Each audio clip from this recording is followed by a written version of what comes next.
All right, everybody, welcome into the Rant here live from the Kelly Moore Memorial Studios in the beautiful E-Gallery in Dallas's fantastic design district. I am Pugs Moran of RadioMisfits.com. We call ourselves Radio Misfits Dallas. Gather one and all for talk radio performed in a manner of which you've just not, well, you used to hear talk radio like this. There used to be all kinds of people who did talk radio like me. We're just not allowed to exist anymore because we don't carry water for one political party, and we don't just want to talk about, 12-man formations on Sunday. That's right. Sports and politics seem to be the only things that are allowed in the world of talk radio. I'm trying to bring back a style. It's been dead for a while, but not here. We've been doing the show every day for 3 years now. 3 years of the Rant. How's it performed? Well, it's a stream of consciousness. What does that mean? No commercials, no breaks, no, hey, Jen, how's the traffic? None of that. It's just one guy, one narcissist with all of his worldviews spewing out every day starting at noon. Now, a stream of consciousness can tend to some, trips into the weeds. So what do? We break it down into 4 segments, 4 categories that we perform the show in. These categories are just nothing more than a little device that I've created so that I can stay on topic and I can keep the stream of consciousness on the rails. Okay, I got you, folks. I'll do the chat room. There you go. Sorry. I forgot to merge the chat room. Our chatters are very important to this whole experience. Quarter 1 is called Antecedently on This Day. Antecedently on This Day is nothing more than this day in history, or previously on September 30th. Quarter 2 is birthdays. These are people born on this day. Happy birthday too. Are they cool or do they suck? That's what we decide in the second quarter. Third quarter, deads. These are people who've died on this day, people who've passed on. We uncover every, life rock. We look under there and we decide, did this person ascend to heaven or were they banished to hell? That's quarter 3. Quarter 4, now that's where all the hot topics, the current events, the headlines, whatever it is that's happening and defining our understanding of this edition of September 30th, those will be covered in quarter 4. At the end of this stream of nonsense, what you should do is, at least have a couple of topics to bring up at dinner tonight. I'll give you at least some things that people are talking about. Let's say hi to the chat room. Peter's here. Hi, Peter. Peter's in the chat room. We got Jen Hernandez in the chat room. We've got Al. We've got Chuckles. We've got the Sports Bras. Going to be on with the Sports Bras tonight. I don't know what that. I don't know how they do it. They live, whatever. I don't know. Chris there in the chat room. He can tell you all about it. 6:00, I think. Chris, tell the good folks where they can find you, and then I don't know. Maybe we'll do something tonight at 6:00. Got a lot going on here. It's oh my God, the E-Gallery home to Radio Misfits Dallas is just off the walls today. We've got this show. Then I'm recording my new, it's not new at this point, 2 weeks old we've been doing it, but we got a gambling podcast that we're working on, me and a secret new friend working on that. So I got to record a podcast, a gambling podcast. That's right. Gambling's coming. And it's a fun one. It's a little bit different than the normal podcasts on gambling.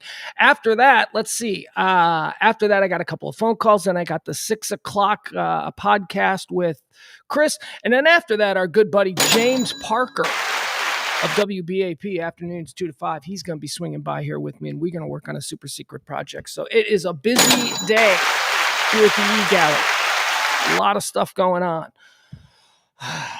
How was your weekend? You guys have a good weekend? For me, it was weekend with the boy. Weekend with the boy. The homestead, as I told you, is without air conditioning, which honestly hasn't been that big of a problem. I thought the kid was going to be like cranky. He wasn't. He was like, it's fine, whatever. Which is cool because, I always want to think the worst of my kid. You always want to think your kid's just a whiny little bitch. You don't stop whining. But then when there's a real situation where you would expect whining and they're totally cool and laid back about it, you're like, oh my God, do I have a cool kid? Is my kid kind of cool, kind of chill? He doesn't make waves, doesn't complain? I don't know. Certainly not the case whenever he wants, go with Taco Bell. God, that kid can eat. I swear to God, he must have put down 6,000 calories before 2 p.m. on Saturday.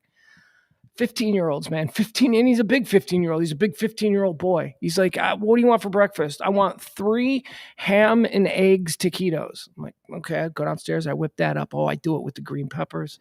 I do it with cheese. It's incredible. It's incredible. I make a really mean taquito, breakfast taquito. Hold on. Got to do some e-gallery stuff. Hey, James, you looking for the ladder? Oh, I thought you said you needed the ladder. We got it over here. Oh, okay. All right. Sorry, we've got some maintenance going on here. Just trying to help out, just so I might be distracted from time to time today. Kid eats a lot, man. So I make these wicked taquitos, right? He has them at like 10 o'clock in the morning, wolfs them down 3. I mean, if you were to get these at like Rudy's or something, he'd probably charge you $4 each. I mean, these are monsters. I use 6 eggs on 2 eggs each. You need big taquitos. He wolfs those down. Hour and a half later, he's like, let's go to Kroger. I'm like, why? He's like, I don't know. We need snacks. I'm like, we don't need snacks. And I didn't think we needed snacks because we had 3 boxes of Fiddle Faddle and Crunch and Munch that he went through in a 12-hour span. We got no snacks. Those are supposed to be the snacks for the weekend. So then on the way to Kroger, we stop at Taco Bell because it's been a good 90 minutes since he's had 2,000 calories. So, all right, he's hungry. He gets Taco Bell. I don't know. I could go on. Jesus, these kids eat. They just eat. Eat. He's like, aren't you getting anything? I'm like, no, dude, you're blowing my Taco Bell budget for the week right here. There's no wiggle room. But he was good. He's grounded. I won't tell you what he's grounded for. He's grounded by his mom, but he's grounded. And he was cool with the grounding. The grounding carrying over to the AC-less weekend with Dad. By the way, oh man, popping the windows open here this weekend, popping the windows and sleeping with the windows open has been absolutely glorious. I mean, I know, look, don't get me wrong. I got my fingers crossed that the air conditioner will be fixed any day now. But, it's not terrible sleeping at night here in Texas with the windows open when it's dropping down to about 65 and there's a little breeze. Oh, God, it's majestic. April has a good idea. She says that I need a live cam on the dog at home. Yeah, I think that'd be really boring because, truthfully, I don't think she's playing at home. I think she's just laying in one spot waiting for someone to come to the door. A Ring doorbell might be fun, though, because it would capture her going ape shit guard dog nuts every time a UPS truck drives down the street. So that'd be fun. Adam's here. Hi, Adam. Welcome to the chat room. Mama B is here. She misses the dog. All right, look at that. April went and subscribed to the Sports Browse. Look at her. Very good. Peter's going to be there tonight at 6 o'clock. Okay. Look, we know we're not going to bring a tidal weight of people, but why not? You want to hear what Chris has to say to me? I don't know. Well, so tune in. That's what I say. 6 o'clock. All right, let's see. Have we done enough? Yeah, we've done enough. All right, we are in Pledge Week, but Pledge Week, I can't feel. Pledge Week's got to start tomorrow. It's the 1st, right? This is one of them son of a bitch months. Anybody who lives paycheck to paycheck understands what a son of a bitch month is. A son of a bitch month is one of the months that only have 30 days. And you're like, what the fuck? Love those 31 days. As a matter of fact, if I get elected to Congress, I will advocate for the 32nd day. 32nd day of the month. Just for us blue-collar, working-class bill payers. Why not? One of them's got 28. That fucking month. Ugh. Anyway, we'll start Pledge Week tomorrow. We'll do that. Let's see here. You want to get a head start on it. Boom, there you go. The show runs on your support, your gratuities, and your tips. So if you're so inclined, go ahead. Let's see here. Yeah, Peter's really excited about the Sports Bros thing. All right, that's cool.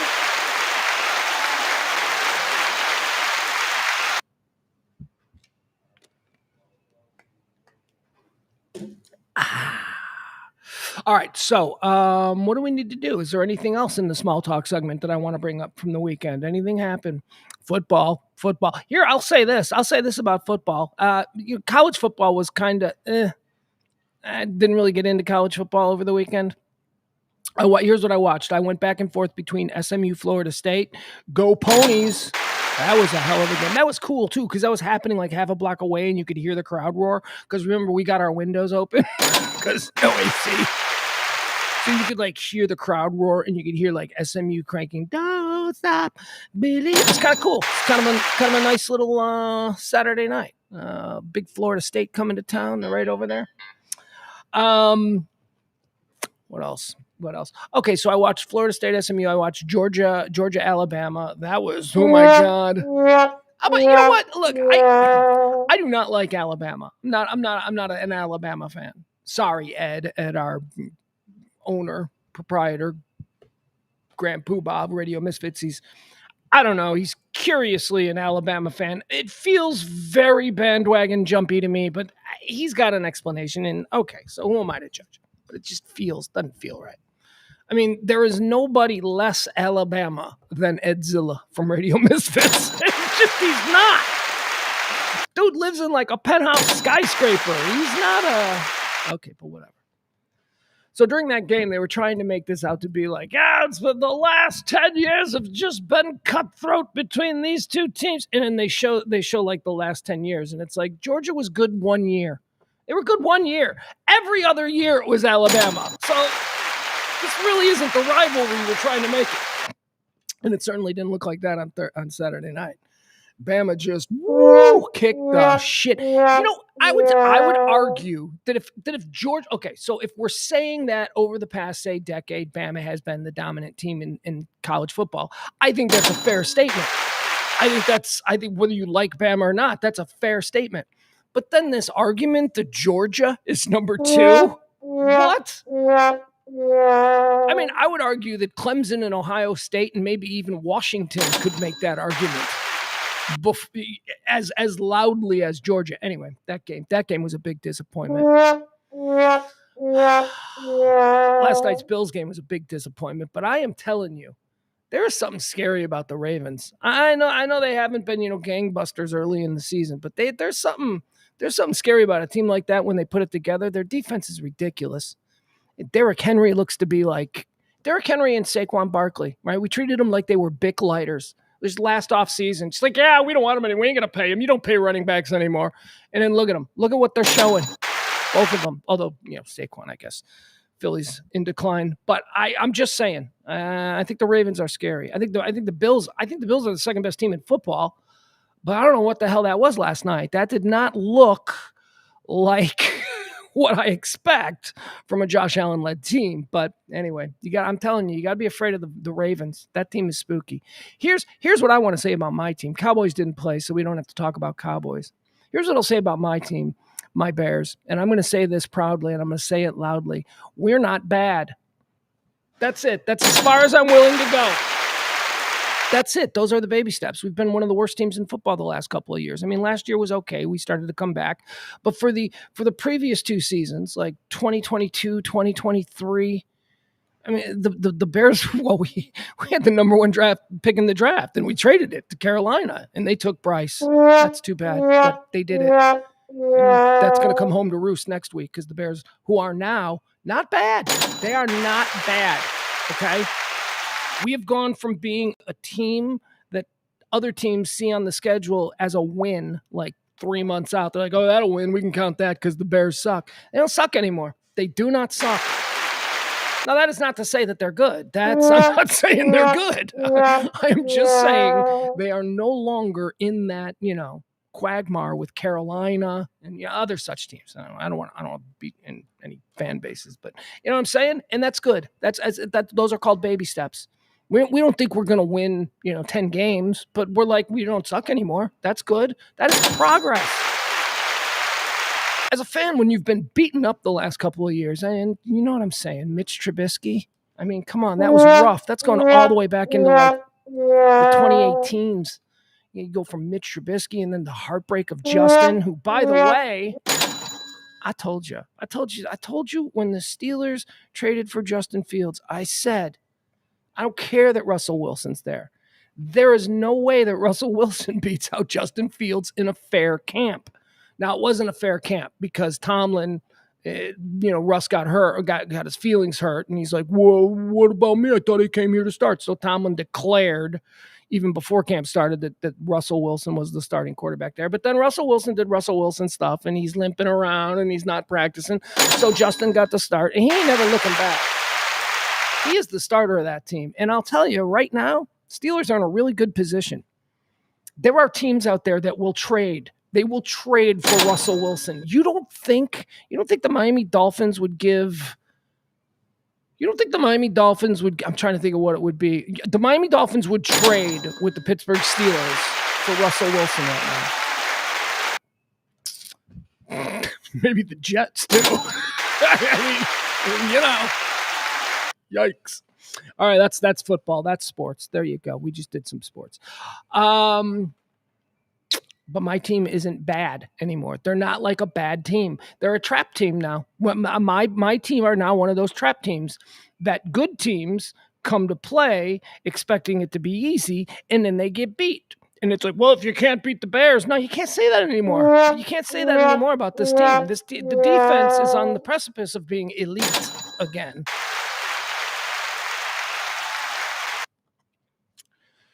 Yeah, we Chicago Bear fans are sick of our elite defenses. I'll remind you, never had a 30-touchdown passer, never had a 4,000-yard passer. Our leading all-time receiver has like 5,000 yards in his career. So spare me with the defense being back, because we're focused on the offense now, guys. Let's focus on that.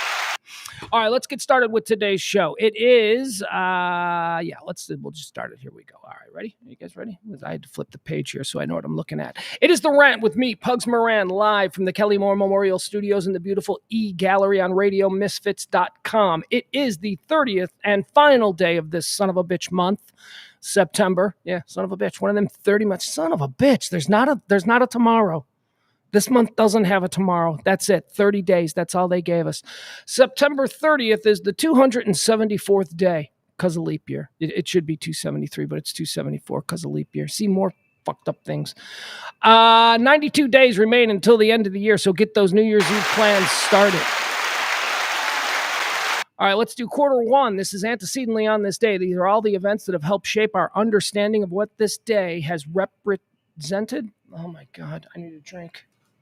When I say a drink, I mean a Gatorade. All right. Antecedently on this day in the year 1882, Thomas Edison opens his first commercial hydroelectric power plant. He did this on the Fox River in Appleton, Wisconsin. I don't even know why I mention it. It just seems like something big. Like, was that a big deal? Probably. Antecedently on this day in 1888, Jack the Ripper kills his third and fourth victims. They even have names for them. Elizabeth Stride and Catherine Eddowes. Famous whores. That's what, famous prostitutes. That's who they are. On this day in 1888, Jack the Ripper strikes again. On this day in 1936, the Hoover Dam is formally dedicated. The Hoover Dam. One of the what do they call it? Is that one of the industrial wonders of the world or something like that? I don't know. On this day in 1939, NBC broadcast the very first American football game. Very first one. Who do you think it was? Like the Green Bay Packers versus the Cleveland Browns, something like that? No. Very first American football game was played in Waynesburg, Virginia. I think it was, and it was between the Waynesburg Yellow Jackets and Fordham Rams. There you go. Big audience for that. Big giant audience for that.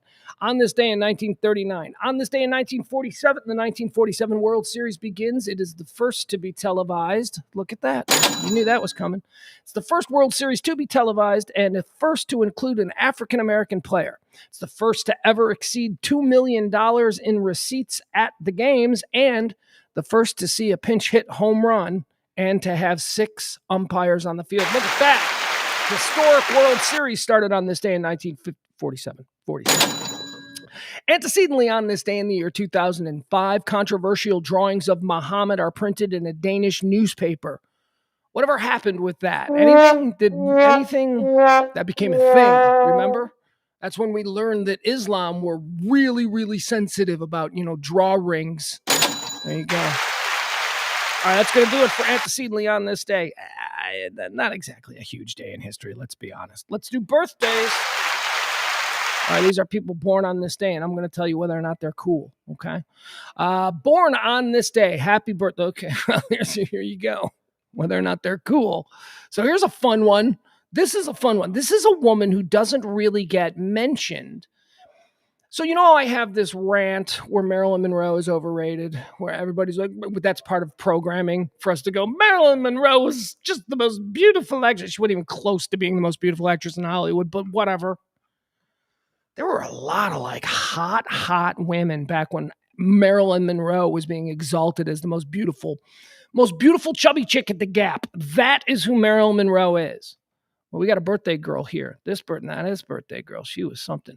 This birthday girl, she hung out with the Rat Pack. That's how hot she was. She was like running around with like men in their like late 50s, early 60s. Who were like the most powerful men in Hollywood, and she was like their plaything. Also, if you watch The Sopranos, if you enjoy The Sopranos, you will know that Junior Soprano, his all-time favorite babe, is, of course, the lovely, happy birthday, Angie Dickinson. There she is. Angie Dickinson was hot.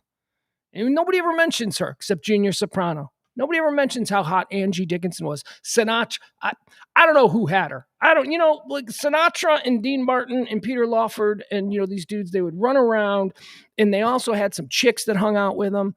And Anne Margaret was one of the chicks, and Angie Dickinson, our birthday girl, she was one of the chicks. Who else did they hang out? Shirley MacLaine. Yeah, look at her. She is. All right, she's cute. She's cute there. Angie Dickinson.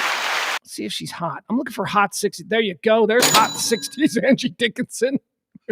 bad pre-aerobics, just normal body with a weird haircut. That's weird. Nice forehead. All right, there you go. Happy birthday, Angie Dickinson. In the 1970s, she would go on to star in a TV show called Policewoman, where I think she was the first female police officer in America. There you go. Breaking that glass ceiling. Born on this day in the year 1954, Barry Williams. He was Greg Brady. He has turned Greg Brady into a business. That's all he's ever done. He's Greg Brady. He's probably living all right. He's like, what are your expectations? Like, if Barry Williams, who was born on this day in 1954, right? So that would make him 70 almost, something like that. Well, yeah, that would actually make him 70. Okay. So Greg Brady is 70. What else has he done but Greg Brady? Nothing. But he goes around, he writes books about being Greg Brady, he goes on TV shows, maybe he does some cameos as Greg Brady, all of that stuff, man. He opens supermarkets. There's a supermarket. We're bringing Greg Brady in. He makes, you're not making TV money, but look, if Greg Brady, if Barry Williams, if a 25-year-old Barry Williams, 10 years after he's been on TV, can make like $2,000 for a weekend in 1979 at some supermarket opening, that's not terrible money, dude. He probably has a nice house somewhere, not a mansion, a normal house, like you and I. Like people who work 40 years as, a construction worker or a truck driver. All he had to do was be Greg Brady. Barry Williams, happy birthday, born on this day in 1954. He's making news today, too. He was trending yesterday because apparently he's talking again. He does this every couple of years. It's like he floats this out for a new generation every couple of years. He's talking about how everybody on Brady Bunch were banging each other. Yeah, really? Even Robert Reed? Who was Robert Reed banging? Because I'm pretty sure his banging was all secret back in the 1970s, if you know what I mean. Gay icon Robert Reed, Mr. Brady. Happy birthday, Barry Williams, born on this day in 1954. Born on this day in 1957. How about Fran Drescher? I don't know what to make of Fran Drescher. Is she hot? Was the nanny hot? Because that's just totally distracted by the, that's totally distracting. There's this, a friend of mine who's now dead. This is terrible. But I guess this is a thing. where like no matter how hot the person is, like if you're physically attracted to them, if they open their mouth and they sound incredibly silly or weird, you're like, no, I don't dig that. So my friend who passed away, and I'm not going to give him a name, but he used to send he. So there is a porn star out there who has this incredibly bizarre voice. Like it's so weird. Like it's a weird high, super high pitched voice. And he used to send scenes of her like doing acting like with that voice. And you'd look at it and you'd be like, oh my God, she's really pretty. And then she'd talk and you'd be like, oh God, oh my God. How is she a porn star? Doesn't she like kill dudes' erections? I don't know, her name was Lucy something. Lucy something. Lucy something. Anyway, it's hysterically funny. She's like attractive, but she's got this really weird voice. And it's hard to tell if she's attractive or not because the voice is so distracting. Anyway, to bring it back home, that's how I feel about Fran Drescher. The nanny, Fran Drescher. You know, she's now the president of the Hollywood Actors Union. She may not be on TV, but she's really important in Hollywood right now. Fran Drescher, born on this day in 1957. Born on this day in 1958, Marty Stewart, country music icon. Is he dead? He might be. I don't know. Marty Stewart never changed his look. He looked a certain way in the 80s, and then you'd see him in like the 2010s and 15s, and he looked exactly the same way, except his hair was gray. Which you got to kind of give him credit. He didn't, go with the jet black hair at 70 or whatever he was. He's still alive. He was 1958. He's like in his late 60s. Anyway, cool Marty Stewart story. Are you ready? Marty Stewart, country music icon. Marty Stewart was 12 years old, and he was a huge fan of country music, and he was especially a fan of this country music artist who never went on to be anything big, but I guess back in the day, she had a couple of hits. Her name was Connie Smith, I think. I don't know. It's not a huge name. She's not Connie Francis, but she's Connie Smith, okay? And at 12 years old, Marty Stewart goes to the fair, and he sees Connie Smith perform. And he's just so blown away because he just absolutely loves her, and he weasels his way backstage. And he like gets this picture taken with her. There's like a picture of like a 12-year-old with Connie Smith, and he's shown it. It's crazy. So he's like this little boy, and he's looking up at her, and she's this grown-ass woman. She's 22, 21, something like that. And she's looking down at him, and they look so sweet together. And he gets in the car, and his mom is driving him home, and his mom says, how was Connie Smith? And Marty Stewart said, I'm going to marry that woman one day. And he did. He did. Like 20 years later, he grows up, he becomes a country music star of his own. He meets Connie Smith again, and they get married. How great is that story? How great is that? I mean, it's also a bit creepy if you really want to, pull it back and start. But they were legal adults when they consummated. But it's just, happy birthday, Marty Stewart. Born on this day in 1958. Born on this day in 1961. Oh, here's a name. Here's a little is she Gen X? I think she's a Gen X icon. I think that if you're Gen X, you know who she is. Happy birthday to a woman who was kind of big, like in the 70s. She was on TV. She was all over the place, and she was always really cute. You might know her from Wings, I guess. She was the star of Wings. Crystal Bernard is having a birthday today. Remember Crystal Bernard? I remember her from It's a Living. Do you remember It's a Living? It's a Living was a show about waitresses, and for some reason, I really liked it. And I think a lot of it had to do with Crystal Bernard, ladies and gentlemen. Garland, Texas's own Crystal Bernard. It was about these waitresses at a fancy hotel, restaurant, bar that was like on top of the restaurant. And Ann Jillian was in it, right? And then, I don't know. I don't even know what it was about, but this chick here, Crystal Bernard, she was cute. And then she was on Wings. Really cute. Really cute. Bangs. She always do bangs. Was that her thing? Crystal Bernard. All right, there you go. Gen X hottie. Crystal Bernard. Very good. Wings. You know her from Wings. I know her from It's a Living. And then, like, she did a whole bunch of movies. She was everywhere. She was one of those, that chick's in it again. Keep going. Born on this day in 1970. Happy birthday to one of the, I don't even know if he's underrated. I think that he is. I think that he's very highly rated. We've got guest workers here, and they're talking. So if you hear something in the background, that's all it is.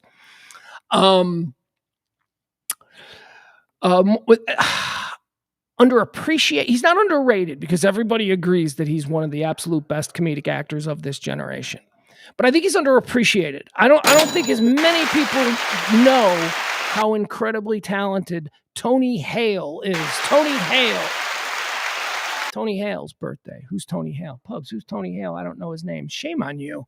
This guy is brilliant in everything he does. Tony Hale is, from Arrested Development, the greatest situation comedy of all time. From Arrested Development, he was Buster. He's Buster Bluth. And then he went and did like 10 seasons as the co-star on Veep. He played, what did he play? What was his name in Veep? He was Julia Louis-Dreyfus's manservant, bodyguard, assistant who did everything for her. So funny. Tony Hale's a genius. Tony Hale. Happy birthday, Tony Hale. Born on this day in 1970. Born on this day in 1971. 1971. So I have a bit of a complicated relationship with this woman. As you know, I have complicated relationships with a lot of people. I have a complicated relationship with this person because I just find her so irritating that I don't know. She's very sexy. She's obviously very sexy and very attractive. But again, kind of like Fran Drescher, but in a less way. Fran Drescher's voice really ruins it for me.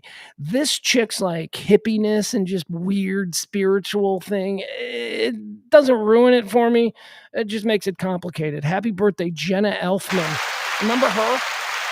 Remember Jenna Elfman? God, she was hot as Dharma, but then she'd open her mouth and I'd be like, oh, fuck. God, she's irritating. Let's take a look at Jenna Elfman. Hey, you know what I think we've just stumbled onto? Yeah, look at Jenna Elfman. Is she hot? She's cute. She's definitely cute, but hot. Yeah, she's hot. All right. There we go. There's a winner. There's a winner. She's got crazy girlfriend eyes, though. She definitely has the eyes of a... Okay, yeah. When you can clean up and look like that, that's a Ferrari right there. That's a Ferrari in the female form. Look at her. Look at her, little punk rock Jenna Elfman, kind of like that. Okay, dopey Jenna Elfman. All right, I guess I like her. There you go. I guess I like Jenna Elfman. Oh, hubba. There you go. Happy birthday, Jenna Elfman. Dharma from Dharma and Greg. She didn't do anything else, did she? Like, she just totally, like, went away. After Dharma and Greg, she just, like, went, whap, whap, and we never saw her again. Hey, you know what I think we have here? I think we've just stumbled across this naturally. Let's see. Jenna Elfman. Okay, do we do Fran Drescher? I don't know. Should we do Fran Drescher? We're gonna do Kiss, Marry, Kick. Okay. Do we use Fran Drescher or Angie Dickinson? I don't know which one we use. One of them we got to use because the other two are going to be Crystal Bernard and Jenna Elfman. Okay. I'm going with Angie Dickinson. Why not? Let's make it a little bit more difficult because she was super hot. All right, we're going to do Kiss, Marry, Kick. Who do we want to make out with? Who do we want to spend the rest of our life with? And who do we never want to see again? Okay, Kiss, Marry, Kick to the curb. Here we go. Your contestants are Angie Dickinson, Crystal Bernard, and Jenna Elfman. All right, here's what we're going to do. We are going to... Oh, really? It's going to come down to Jenna... Because I'm going to marry Crystal Bernard. There you go. She seems nice. She seems like you could marry her. Although she was raised by an evangelist in Garland, Texas, so it is going to come with some baggage. But at least she seems nice and probably willing to work it out. She seems like that kind of person. So Crystal Bernard, we're going to marry. Who do we kick and who do we make out with? Okay, I got to do it. Dude, some of those pictures of Jenna Elfman are just too cute. I'm going to make out with Jenna Elfman. There you go. And I'm going to kick Angie Dickinson to the curb. There you go. Kiss, marry, kick. We're gonna kiss Jenna Elfman. We're gonna marry Crystal Bernard, and we're gonna kick to the curb Angie Dickinson. And I don't feel good about it.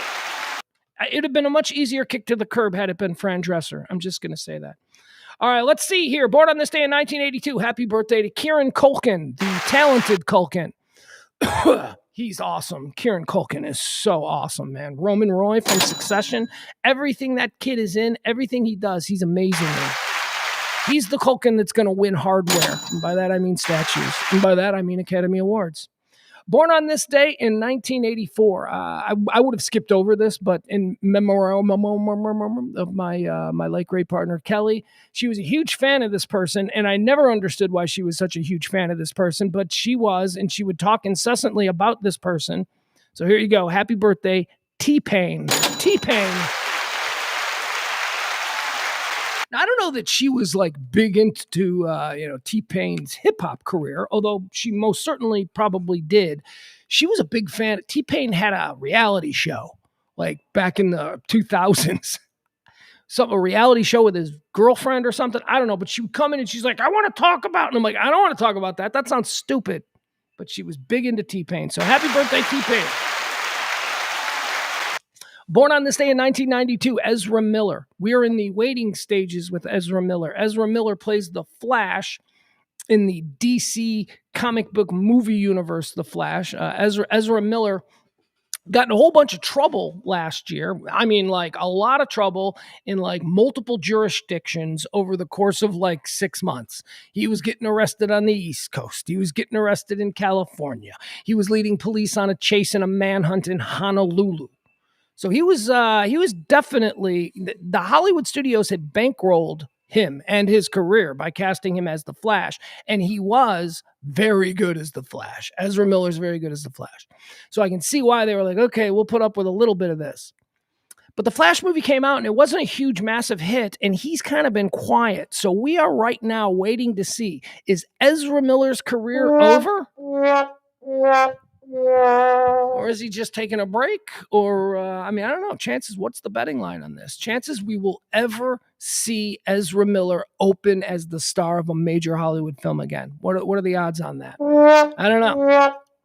We're in the wait and see period of Ezra Miller right now. That's going to do it for the birthdays. Let's go to the deads. These are the people who have died on this day. These are the people who either went to heaven or hell. We get to decide. Where did they go? Heaven or hell? First and foremost, James Dean, dead on this day in 1955. Programming. Yep. James Dean, Marilyn Monroe. This is all part of some bullshit programming. There is no reason that any of us should know who James Dean is in 2024. Oh, he's a great actor. No, he really wasn't. He was,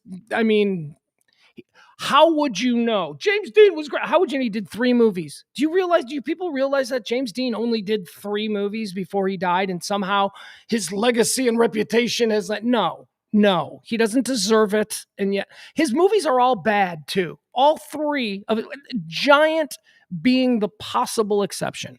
There are elements of Giant. There are performances by Rock Hudson and Elizabeth Taylor in Giant that are terrific and may stand the test of time.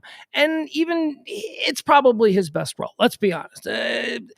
Rebel Without a Cause is a dumb movie. It's a dumb teenage movie that was made on a shoestring budget by people who weren't putting a lot of thought into it.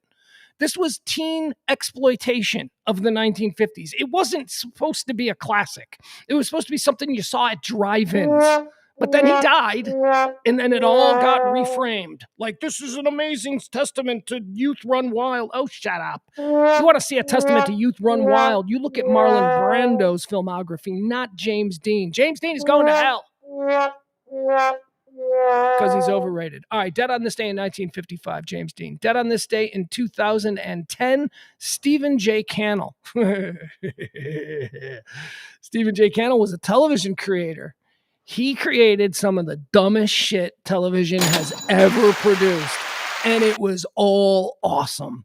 Just mind candy. Stephen J. Cannell was the master of mind candy. Now, it didn't start out that way. His first series is arguably his best series. His very first series is probably the one that if critics were to line up everything he did, they'd go, well, no, but that one's kind of an outlier because that's actually a good show. And that would be the Rockford Files. Okay? Rockford Files is a good show. And he had success with that. And then they just started coming to him and saying, you got an idea for a show? And he probably didn't, but he said, yep. And then he just made up shit like the A-Team, The Greatest American Hero, 21 Jump Street. Stephen J. Cannell. You're going to heaven because you made some of the best dumb TV of my lifetime. Stephen J. Cannell. We're putting him in heaven. He made the A-Team. Made the A-Team and Greatest American Hero. Do you know how much I loved William Catt as the Greatest American Hero? That was like my favorite show. Now, again, I'm like 9 years old, but still, I loved that show. And I went back and watched it a few years ago. And when I say watched it, I mean I watched the first episode just to see what I remembered about it. I went back and watched it not too long ago. I think it was probably on YouTube or something. So within the last decade, it's terrible. It was so stupid. I'm like, this premise doesn't even make sense. Stephen J. Cannell, we're putting him in heaven, dead on this day, year of our Lord, 2010. There you go. All right, dead on this day in 2017, Monty Hall, American game show host. Where'd he go? Heaven or hell? Monty Hall of Let's Make a Deal. I will say this, of the 1970s game shows that I was forced to watch with my grandparents when my mom was out on a date or something, I would say Let's Make a Deal was probably my favorite, right? Let's Make a Deal was a nighttime game show, wasn't it? Do I have that right? Like, as opposed to like daytime, as opposed to like Bert Convy hosting Tattletales at 11 a.m. So Let's Make a Deal. I think that was like one of them 6:30 shows. People dressed up in crazy outfits. Monty Hall was a bit of a con man. He's going to hell. Let's put him in hell. I don't know anything about Monty Hall. I just know that show seemed very, very con man-y. Let's Make a Deal. All right, that's going to do it. Those are the Deads. The Deads, James Dean, Stephen J. Cannell, and Monty Hall. Monty Hall, we put him in hell because he seemed shifty. Stephen J. Cannell, he went to heaven. And James Dean, of course, without even consideration, goes directly to hell for being overrated and a false prophet of Hollywood in the 1950s. All right, let's go. Let's see here. Quarter four is what we're into now. All right, this is it. This is where the rubber hits the road. The hot topics, the current events, everything that everybody is talking about. I'm going to give you a quick little rundown of all the things you need to know. And at the very least, tonight at dinner, you can say, hey, did you guys hear about? Because I'm going to give you a whole bunch of those, hey, did you hear about type stories. Sorry, distracted by the chat room. Al is right in the chat room. He did. He looked pervy. He looked weird. Yeah, everybody. I like this. Everybody is saying Monty's going to hell. Absolutely. Not Peter. Peter says Monty was the best. No, you know who the best was? You know who the best game show host was? You know who my favorite game show host was? Gene Rayburn. Do you remember Gene Rayburn? He was ugly. He was fat. He looked like Shrek. His suits were like really poorly fitting. And he had this long, super weird microphone. Like his microphone was like a magician's wand was like his microphone. I love Gene Rayburn. He was ugly and they let him be on TV. That's a big deal to me. Before everybody had to be attractive. There came a time in like the 1970s and 80s when everybody on TV had to be attractive. And even if you were playing an ugly person role, it was really just last year's Playboy Playmate wearing glasses with her hair pulled back. So Gene Rayburn represents the last great television TV star who was ugly. Although he wasn't a TV star, he was a host. So he's the last ugly host because you couldn't be ugly and be a host after that point. You know what I mean? Like all the hosts became John Davidson and Bert Convy. That ain't Gene Rayburn. He looked like Shrek. Shrek in a suit from Sears. All right, let's get started here. The big story, the big one that I guess we'll start with. Although there's a whole bunch of stuff that we're going to get into today that are fun stories and some that are sad and some that are going to get me a little bit passionate. We had some big deaths occur over the weekend. A couple of them I'm going to want to stretch out and talk about. But before we do that, let's talk about Israel. Let's talk about Hezbollah. Let's talk about the coming ground offensive that we're promised. Israel is doing everything under the sun to make the rest of the world believe that there is a coming ground assault that could happen. Well, let me check. Hold on, because we are literally, it's a minute-by-minute sort of situation here. Let me check the latest. Let me see our things. Do I have any alerts? Is there any Israel Special Forces launch raids into Lebanon ahead of possible ground incursion? Okay, so this looks to be the latest. I'll give you the latest on this. Raids are aimed at gathering intelligence and probing Hezbollah's capabilities.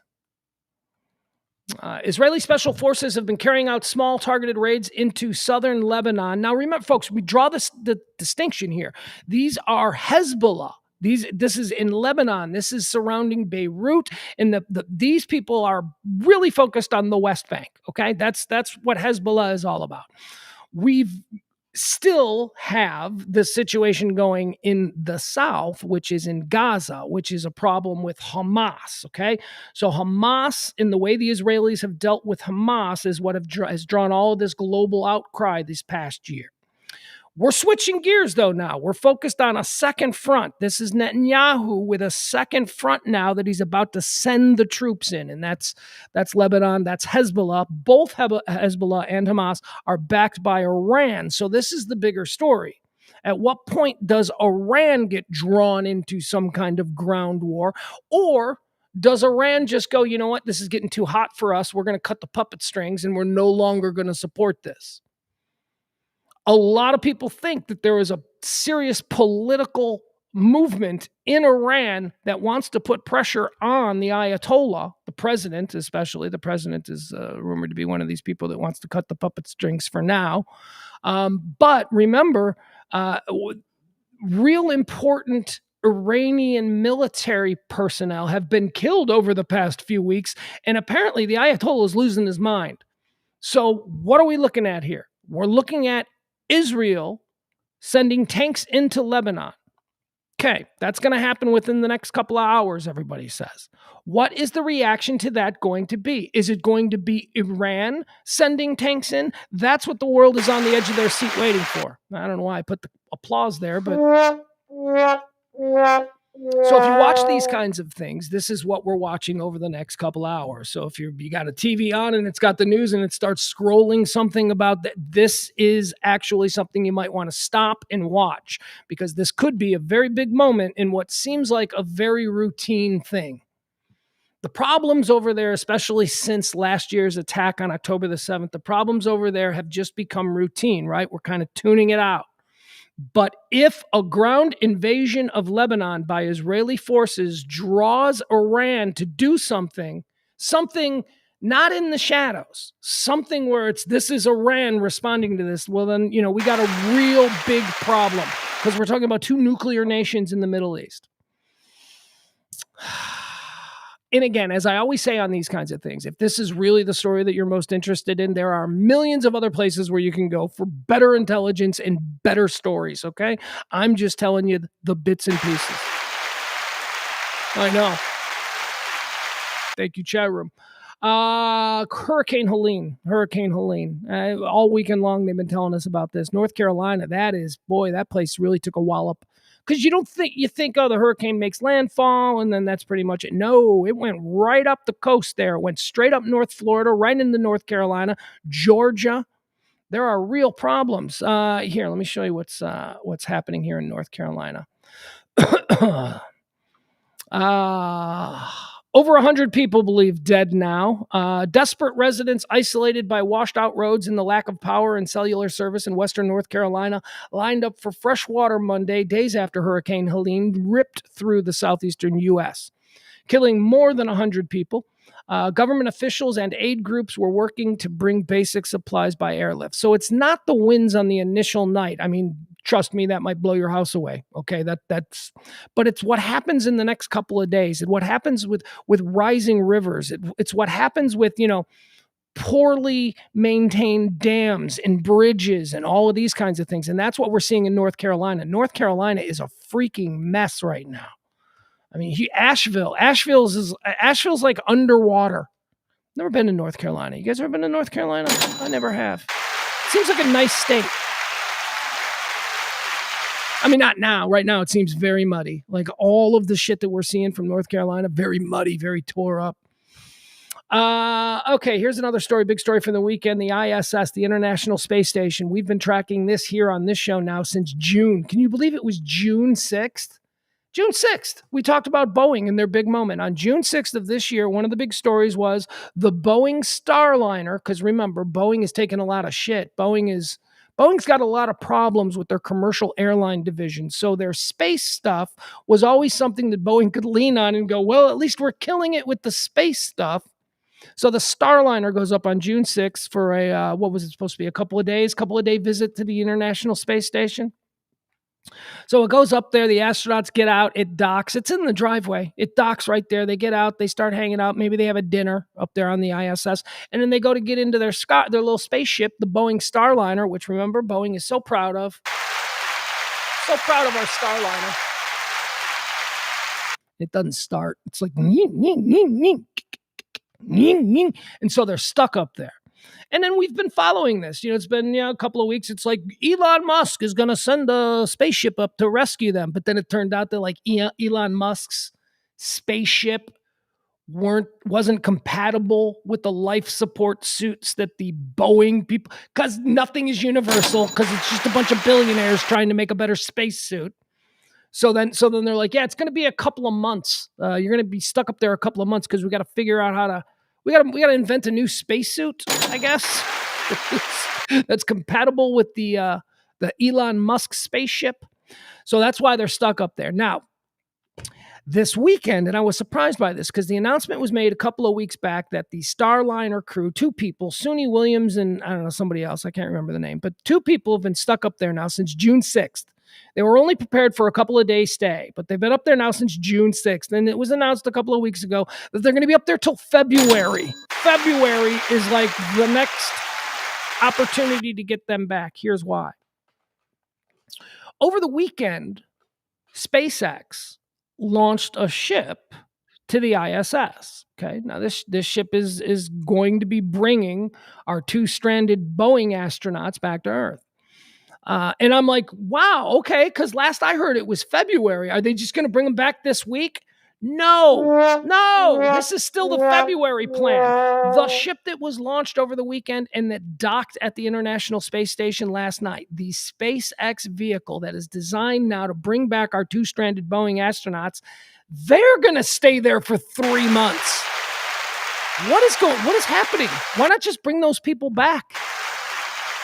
Anyway, it's a big mess.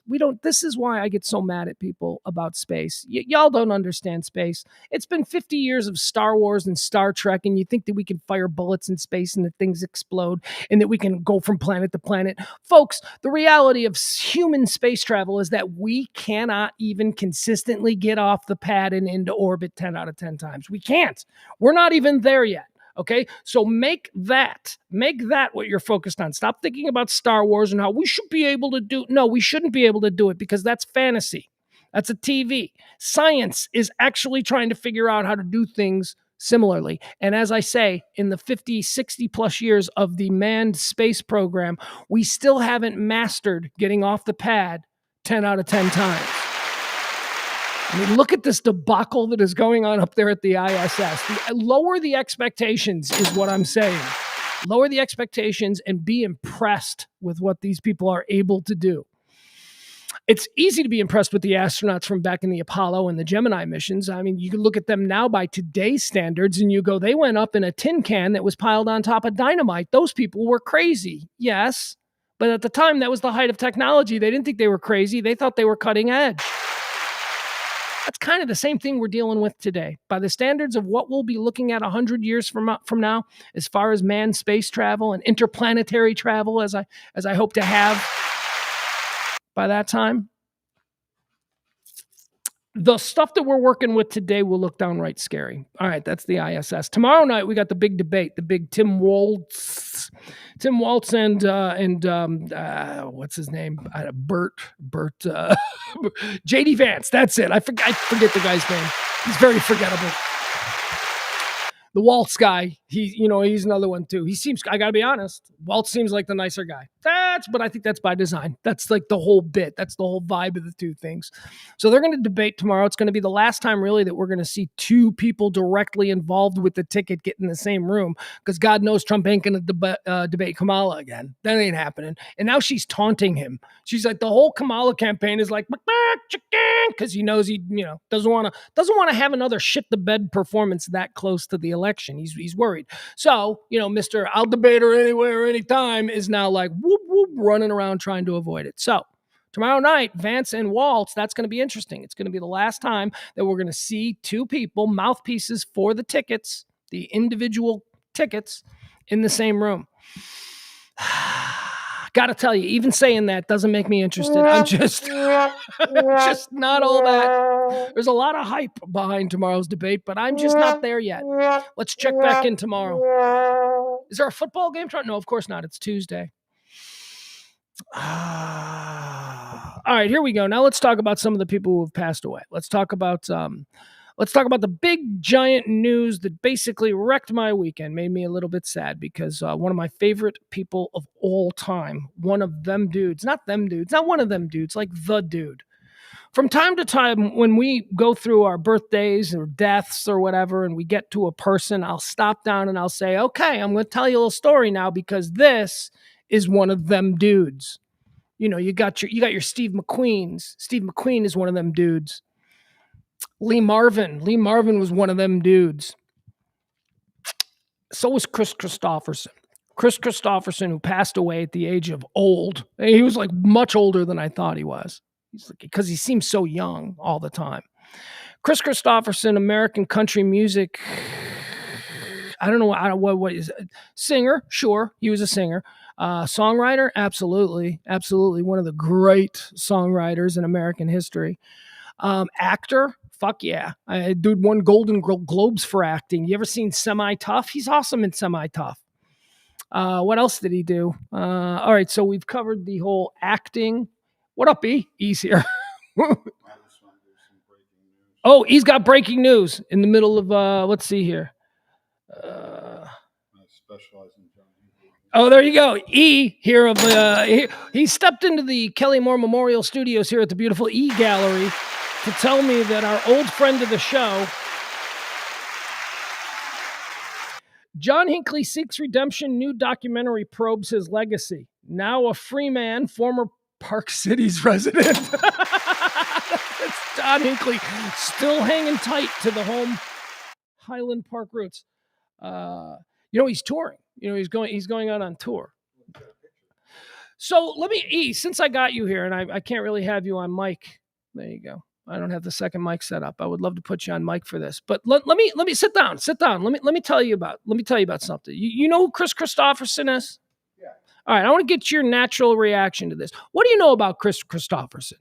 He's dead. Okay. But before that, fairly big star, ubiquitous in the 70s and 80s, whether it was acting or hosting a variety show or being on the Tonight Show or singing with the Highwaymen, right? Wouldn't you agree? He was everywhere and you couldn't really figure out what exactly he was. Yeah, he looked like he was a pretty guy. He's a pretty guy. There you go. That's the other thing. Not just a pretty guy. All right. So why is Chris Christopherson one of them dudes that everybody needs to know about? You don't have to stay. I just wanted to find what the typical idea of who Chris Christopherson was. Maybe more of a pretty boy version. Yeah. All right. So let me tell you about Chris Christopherson, because there is a public perception of who he was. But then there's this whole other life that this dude led. I'll tell you what, I'll read it to you. Burt Reynolds wannabe is what, there you go. Let me read you this from Deadline, okay? Because this is why he's one of them dudes. And this is all shit that most people don't know right away when it comes to this guy, right? Where he came from, what he was before he was a... Let me see if I can find this for you. All right. Because it's written so well. Typically, I would just tell you. But it's written so well. All right. I'll start it here. Chris Christopherson. As a prolific country music artist, Christopherson racked up 13 Grammy Awards throughout his career, with 3 wins, including for Best Country Song for the ballad Help Me Make It Through the Night, off his 1970 album, Christopherson. In 1984, he was nominated for an Academy Award for Best Original Song alongside Willie Nelson, with whom he also co-starred in the drama Me and Bobby McGee, which he penned, a song he penned in 1969, in which Roger Miller first recorded, but was eventually performed as a cover by Janis Joplin. Portraying John Norman Howard in the heart-wrenching 1976 romantic drama opposite Barbra Streisand's Esther Hoffman, what's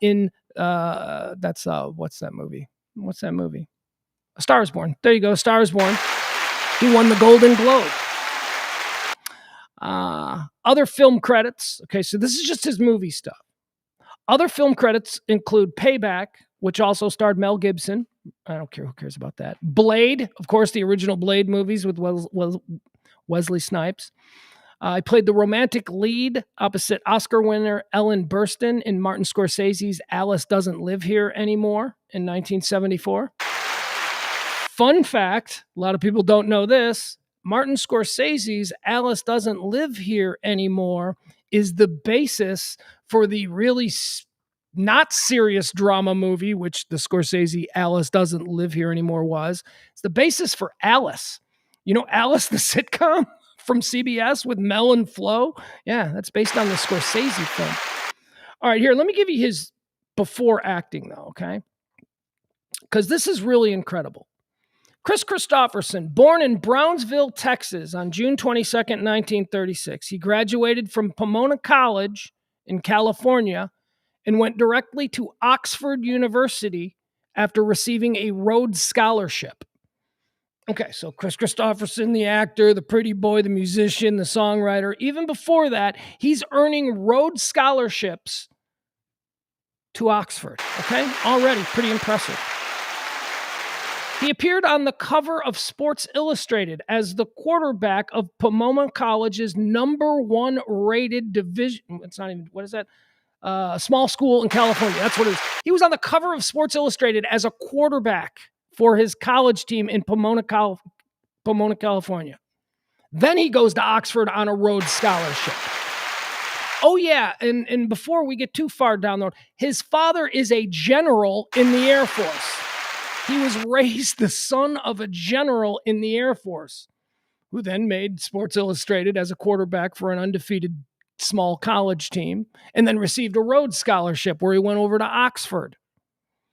Pushed by his general father to join the military, Christopherson served in the U.S. Army, completed Ranger School. He's a Ranger. He's a Ranger. Pushed by his Air Force father, general, he joined the military. He served in the Army, completed Ranger School, and achieved the rank of captain. He's a Ranger captain with a Rhodes Scholarship to Oxford University, who's also a quarterback for an undefeated team. Chris Christopherson is who we're talking about here. He served in the U.S. Army, completing Ranger School. He achieved the rank of captain and became a combat helicopter pilot in Vietnam. Them dudes, right? This is what I mean when I tell you about there are just some guys out there who are them dudes. Chris Christopherson. All right, so now we're only in Vietnam. He hasn't even decided that he's going to change country music and influence the outlaw genre for generations to come. No, he hasn't even decided he's going to do that yet. So he gets out of Vietnam and he decides to pursue songwriting. He's like, I want to be a singer now. So he resigns his commission as a captain in the United States Army and takes up a position as a professor of literature at West Point. Chris Christopherson is a West Point professor after serving combat helicopter missions in Vietnam as a captain in the Rangers, after receiving a Rhodes Scholarship to go to Oxford, and after appearing on the cover of Sports Illustrated for being the quarterback of an undefeated team. He left West Point. He decided he didn't want to be a professor anymore. So you know what he did? He moved to Nashville and he got a job sweeping floors at a recording studio simply because Johnny Cash recorded there. Now, because of all of these other accomplishments in Chris Christopherson's life, he didn't just have to rely on the income of sweeping floors. He became a charter helicopter pilot in Nashville and made a shit ton of money. This really successful operator of charter helicopter services in Nashville. And then when he was not flying rich guys around for huge coin in the helicopters, he was sweeping floors in a studio hoping to meet Johnny Cash. It says here, while sweeping floors in Nashville studios frequented by the likes of Bob Dylan and Johnny Cash, he met Cash, who initially did not pay much attention to Christofferson. Working as a commercial helicopter pilot at the time and running a charter service, blah, blah, blah. He had anyway, he then wrote a song for the Man in Black, Sunday Morning Coming Down, which is one of his coolest songs about being hungover and kind of regretting everything he did the night before.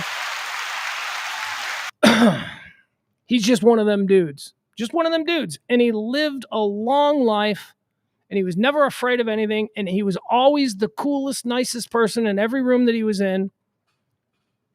I want to draw your attention to another thing that he was known for. Back in the 90s, Bob Dylan was, I don't know, it was like Bob Dylan's something anniversary back in 1992. And this is the famous Sinead O'Connor moment. Sinead O'Connor, who was one of Bob Dylan's favorite modern performers, was invited to sing at the Madison Square Garden Bob Dylan concert. Now, this was the week after she had appeared on Saturday Night Live and tore up a picture of the Pope.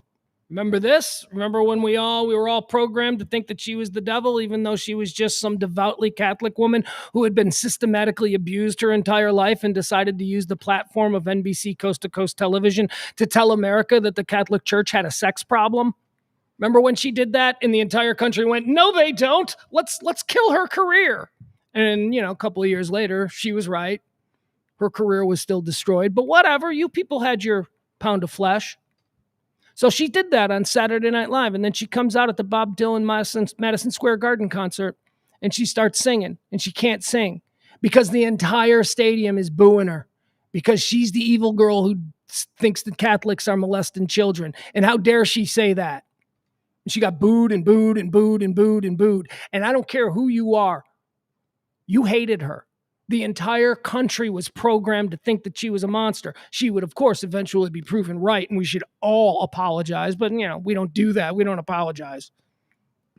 Booed her and booed her and booed her. And it was Kris Kristofferson who had introduced her. Kris Kristofferson being a longtime friend of Bob Dylan, who was kind of hosting the proceedings. He had introduced her. She comes out, wall of booze, and she just stands there like a goddamn defiant angel. She just stood there and took the booze. She stared at the audience and just let them boo her. Kris Kristofferson had enough of it. He comes out, he gives her a hug, he whispers something in her ear. He says, "Don't let the bastards get you down." That's what he whispered. That's the famous whisper. "Don't let the bastards get you down." And she replied, "I'm not down." It was a pretty powerful moment. This chick is out there who, by the way, history has proven she was 100% right, and thankfully she brought it up. But, pioneers get the arrows, settlers get the massive settlements from the Catholic Church, I guess, is what we learn here. She got the arrows for bringing it up publicly.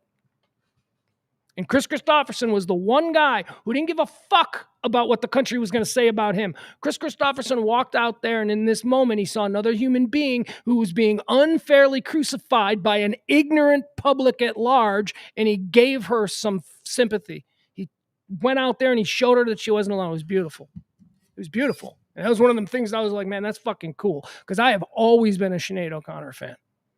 Sinead O'Connor is crazy, yeah, but cool. Crazy and good, like just good. Like everything about her motivations are moral. She is a good human being. She wants decency and she wants justice. Anyway, I recognize that. And I think that also Kris Kristofferson did, even though the entire rest of the world, how dare she accuse the Catholic Church of molesting children? She's a monster.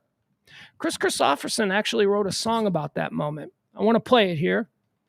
It's a very cool song. It's called Sister Sinead. I don't know that anybody's ever heard it. I mean, I've heard it because I like both these people. But here, let's give it a listen.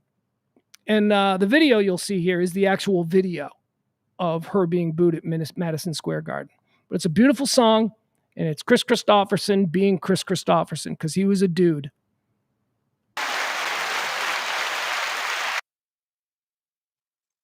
There you go. All right. Pretty cool song. Pretty cool guy. Chris Christopherson is, I've got to bring that back. There we go. All right, let's see. Moving on. We got another dead guy, but I was all prepared to talk about this guy dying over the weekend, and it turned out it's the wrong guy. It's like there's two. I guess I didn't realize that there were two guys with kind of the same name. I thought they were the same dude. Let me make sure I get this right. The guy who died. Okay, so dead over the weekend, Hollywood actor John Ashton. John Ashton died over the weekend. Who's that? Okay, so I was all ready to talk about the whole messed up Patty Duke Aston and Sean Aston, Rudy Rudiger, or the dude from Lord of the Rings. I was all set to talk about that, but that's Aston. That's John Aston. He was Gomez Adams. Gomez Adams is the guy who knocked up Patty Duke and then gave birth to Rudy Rudiger. That was Gomez Adams. That's John Aston. Dude who died over the weekend is John Ashton. Ashton. I don't even... That's Taggart from Beverly Hills Cop. So, I don't really have all that much to say about Taggart from Beverly Hills Cop. But he dead. Also dead this morning. Well, actually, I don't know if he died this morning. I just know that the story first broke, at least as far as I saw it, this morning. Another big death. Dikembe Mutombo. Another one of them dudes. Sorry, got to point it out. We were just talking about Chris Christopherson. Dikembe Mutombo is another one of them dudes. Dikembe Mutombo, 7'2" Georgetown phenom, would play in the NBA for, 20 years. Oh my God, Dikembe, Mr. Shot Blocker. Remember those commercials, those TV commercials he did a couple of years ago where he was just blocking everyday things? Like, shot block. He was great. But not only was he a terrific, legendary, iconic shot blocker, do you know that he's got his number? He's a Hall of Famer. Like, all the boxes have been checked for Dikembe Mutombo. But here's one of the more interesting things about him as a career player in the NBA. 2 different franchises have retired his number. Dikembe Mutombo jerseys hang in the rafters of 2 different NBA franchises, the Denver Nuggets and the Atlanta Hawks. That's pretty cool. That's pretty special. There we go. Good basketball player. By the way, never even played basketball until he was 17 years old. Do you know that he came to Georgetown to be a doctor? He didn't come to Georgetown University from Kenya or Kinshasa, wherever he was from. He didn't come there to play basketball. He came there to be a doctor. And it was John Thompson who saw the 7'2" med student, and he went, "Can you play basketball?" And he said, "I tried when I was younger," and that's how Dikembe Mutombo became Dikembe Mutombo. He's a doctor. He's a brilliant man. After basketball, and even during his career in basketball, Dikembe Mutombo was very well known for his activism, his humanitarianism, all of the work that he has done in Central Africa, in Kinshasa, the city where he's from. He has built hospitals. He's got a university named after him. There are roads. There was talk that he was going to run for president, that he would be the president, and that he was the people's president, and he was just this amazing dude. Gave away his entire wealth, like all of the money that he made in the NBA. By the time that he retired, he had almost nothing because he had given it all away to the people in where he's from, trying to help war-torn whatever. It's crazy guy who has way more layers than I think we think of when we just think of that big, tall, funny African guy who blocks shots. One of them dudes, Dikembe Mutombo, died of brain cancer today. Brain tumor turned to cancer, something like that. Anyway, Dikembe Mutombo, one of them dudes, also died. Him and Christopherson are up there. They're waiting in line. Actually, no, Christopherson and Dikembe, they don't have to wait in line. I think they get to go right through. Megapolis. You guys following this? Did anybody go to movies anymore? I don't go to movies. I couldn't imagine going. I don't know what I'm going to movies for, but I wouldn't want to go to a movie and see Megapolis. What is Megapolis? Megapolis is Francis Ford Coppola's self-financed $120 million passion project that apparently made less than $4 million over the weekend. Oops. Stars Vader. Who's the dude from the new Star Wars movies who plays Vader? He's got a big nose. Adam Driver. There you go. I knew I'd get there. So Adam Driver, he plays an architect in New York. I don't know. It's a very complicated story. It's like there's sci-fi elements to it. There's fantasy elements to it. Anyway, Francis Ford Coppola has been trying to make this movie for a bunch of years. He finally decided he would go it alone. He put $120 million of his own money. It finally got released, and everybody hates it. Here's one of those things, though. I bet you this is a good movie. You know how I know? Because Francis Ford Coppola doesn't really make dumb movies. Even like the worst Francis Ford Coppola movie is still like a movie where you go, this was made by someone who knows what they're doing. I mean, he's not going to make a dumb movie. Nobody is going to go to the movie. The people who would be interested in seeing this massive Francis Ford Coppola epic film about urban design, which is he's an architect in New York who's trying to redesign the city in some space age way. I don't know. It's weird. I don't even know. I'll see it. I'll see it when it comes on cable or Netflix or Prime or something. I'll see it then. But here's the problem and why it probably did less than $4 million. Nobody who is interested in seeing this movie is interested in going to a movie theater. Okay, this is a movie for older people. And not by old, I don't mean 80, 90. I mean, this is a movie for grown-ups, for parents who don't go out much. You put this thing on Prime, I'm telling you, Kevin Costner, we just saw this with Kevin Costner. Costner left Paramount and Yellowstone, the series that Paramount was doing. Kevin Costner walked away from that because he wanted to make this epic American Western. I forgot what it was called, but it was going to be in 3 parts. And Kevin Costner, the former big A-list movie star, had convinced Hollywood filmmakers once again that he was still Kevin Costner, the big Hollywood A-list movie star. And so they went in with him on this massive 3-film franchise epic about the Old West. And it bombed. It bombed at the movie theaters. The first 2 hours was released, I think, in July. And then in early August, the second film was supposed to be released. And they said, no, we're not going to do that.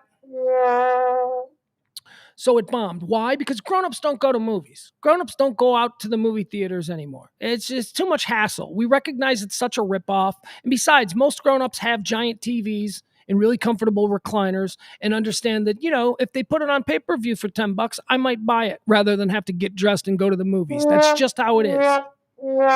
And look what happened with the stupid Kevin Costner movie. Apparently, it's doing very well. People are discovering it now in their homes on Amazon Prime or whatever service it's on. So that's what I think. That's what I think Francis Ford Coppola's film here is probably going to find a second life. As soon as grown-ups like myself can sit on a couch and watch it in the comfort of our own home, then we'll see this movie. But we ain't getting up and going to see it in the movie. You know what the number one movie in theaters this weekend was? A kids movie. I don't even know what it is because I don't even think about these things anymore. But here's what films do well in theaters. Movies for little kids, animation or family movies. Why? Because parents are constantly looking for things to do with their kids to get them out of the house. So the motivation isn't, I'm going to the movies because I really want to see this movie. The motivation is, I got to do something with the kids. What's playing? Okay? So that's why we see nothing but kids movies, and that's why this week an animated kids film is number one. The other things, shit that appeals to dumb 17-year-old boys. All right, it's that sweet spot between, like, now you can drive at 16, but you can't get into bars at 21. So if you're in that sweet spot, you're going to go to a movie because you're just looking for a place to go. You can't go to bars. You can't go, you know what I mean? So you're going to go to a movie. You're going to go with your friends. It's going to be a really stupid movie because that's what stupid people who are 17-year-old want. So that's why you have 15 Fast and Furious films over the last 20 years. Never underestimate the stupid 17-year-old boy's willingness to see Vin Diesel drive quickly. So there you go. Megapolis. I don't know if it's a good movie or a bad movie. It's Francis Ford Coppola. It's probably cool. I can't say the same for Kevin Costner. My boy Jeff Ballard says he watched the Kevin Costner movie. He said he liked it. I think he said he liked it. I don't know. It's gone a while. Peter says, I don't go to movies anymore, and I'm not technically a senior citizen yet. Now, a lot of people don't go to movies. That's across the board. I used to there was a time in my life where I went to a movie a week. Every weekend, or maybe during the week. You know, when I was single, when I'm like 31, 32, maybe I'll go down to the movie. I used to live in Legacy Village in Plano. There was an Angelica Film Center, like 20 yards down the block from my house. I used to go to movies all the time. I used to love it. I can't think of the last one. Oh, I freaked my son out. I told my son a while back, I said, do you know the last time that I went to a movie with someone to like just go like, let's go to a movie? It was The Social Network. Think about that. The last time I was just like, hey, you want to go to a movie? And we went to a movie, like just as a couple of friends killing time. Like the thing I used to do every week of my life. The last time I can remember doing that was Social Network. Every other movie that I have been to since has been a fucking kids movie with my son or something that I went by myself just because I was killing time in the middle of the day. Like Wonder Woman comes to mind when I always think about that. I went and saw Wonder Woman by myself. I do not go to movies. I would. I mean, if there's something really cool that I wanted to see, but that's just it. Hollywood isn't making shit that appeals to me and putting it in movies. They are making Vin Diesel movies where he drives fast. And that's not to say that there aren't good movies. There are. They're just all on. At the end of today's show, I'm going to tell you about a new movie that is awesome that I watched on Apple TV over the weekend. Grown up, real Hollywood movie, the kind that you used to go down to the Cineplex to see. I watched last night in my home while laying in bed. And I didn't have to pay $10 for popcorn or $7 for a 20-ounce soda. All right, what are we doing here? Megapolis. Yeah, we talked about that. Hey, is Elon Musk an illegal citizen? His brother Kimball says so. His brother Kimball. Elon Musk himself is claiming, so a lot of people are at, because, you know, Elon doesn't like the immigrants, you know, or whatever. He's taking that side. So a lot of people are like, let's go. Let's learn about you. How did you get here? How Elon Musk, richest guy in the world, seems to be taking a hard line against immigration. What's going on with you? And so he described his immigration status into America as a gray area. His brother Kimball says, yeah, okay, that's a nice way of saying it. No, we were illegal. We were here illegally. We were illegal aliens. And so that's funny. So that's a little thing going on between Kimball Musk and Elon Musk. Elon describes it as a gray area. Of course he does, because it would be inconvenient for it suddenly to be made public that he was an illegal alien here in this country for a lot of years, an illegal immigrant, if you will, eating people's cats, hunting ducks in ponds. That's the kind of shit he was doing, obviously, because that's what those people do. He says, no, it's a gray area. But his brother Kimball's like, nah, fam, we were totally illegal. You know it. we were worried about getting in trouble. You know it. All right, what else do we have? Oasis, the band Oasis. How much fun is this? Now, I told you when Oasis decided that they were going to get back together, the brothers Noel and Liam, they decided to get back together after like 20 years of hating each other. They're going to get back together and they're going to do a 6-concert tour there in England. It ends in Dublin. Dublin is the last show. I told you when this tour was announced, I said, they ain't making Dublin. There is no way that these guys they can't get along. They're not going to make it to Dublin. But, okay, they're doubling down on it. They're trying to make me look silly because they've announced an entire North American tour. That's right. Oasis has announced they're coming to America today, or as they call it, the North American leg of the Oasis tours. And let me tell you, they're not playing a lot of places. They're not coming here. They're playing. All right, here's what we got. Here's the tour. Oasis's tour. How many concerts? Let me see. How many dates? I think it's only another 6. Let's see. Hold on. I got to give it a second. Got to let the page download. Official statement from Oasis management: Ticketmaster's dynamic pricing model will not be applied to the forthcoming sale of tickets to Oasis concerts in North America. Very cool, boys. Very cool. So they're not going to do that bullshit ticket pricing thing. Where are the dates?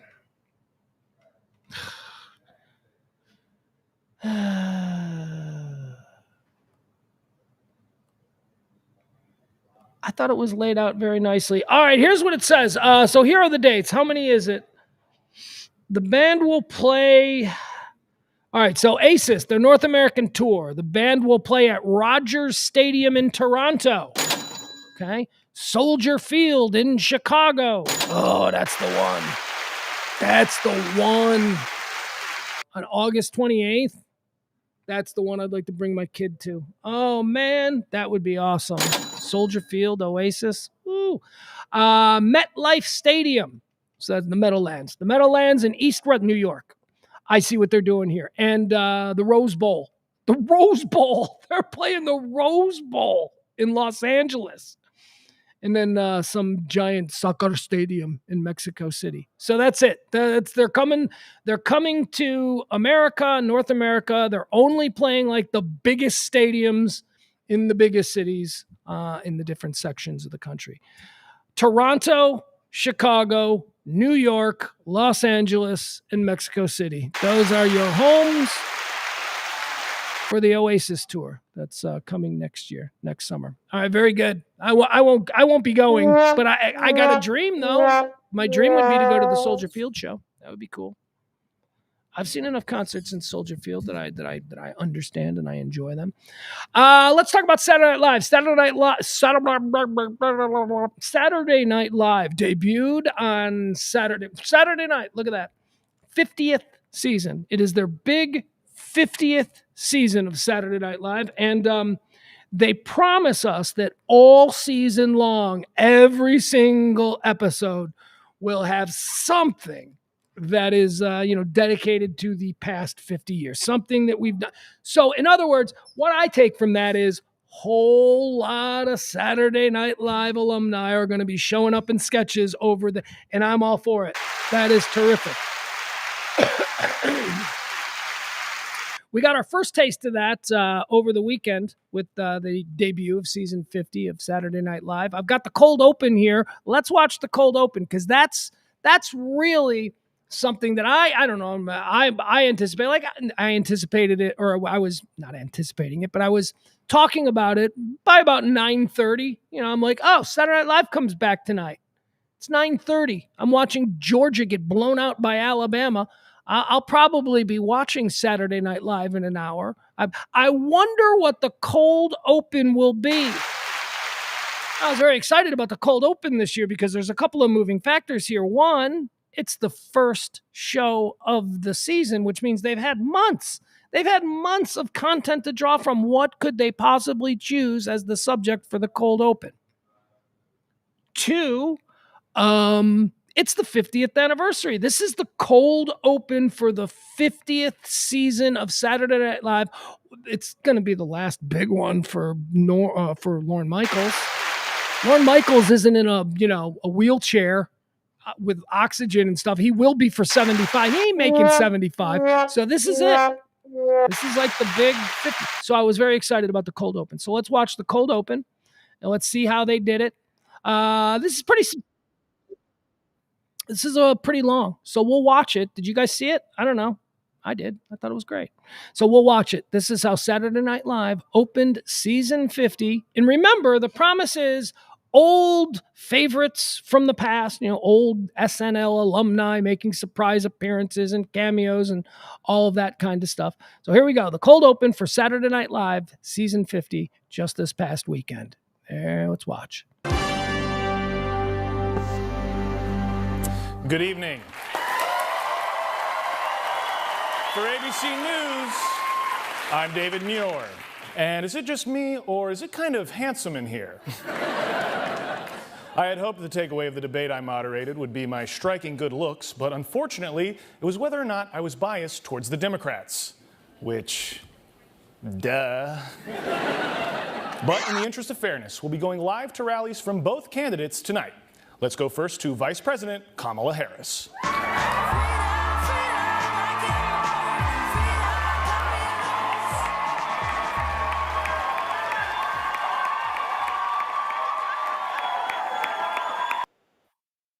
All right, so here we go.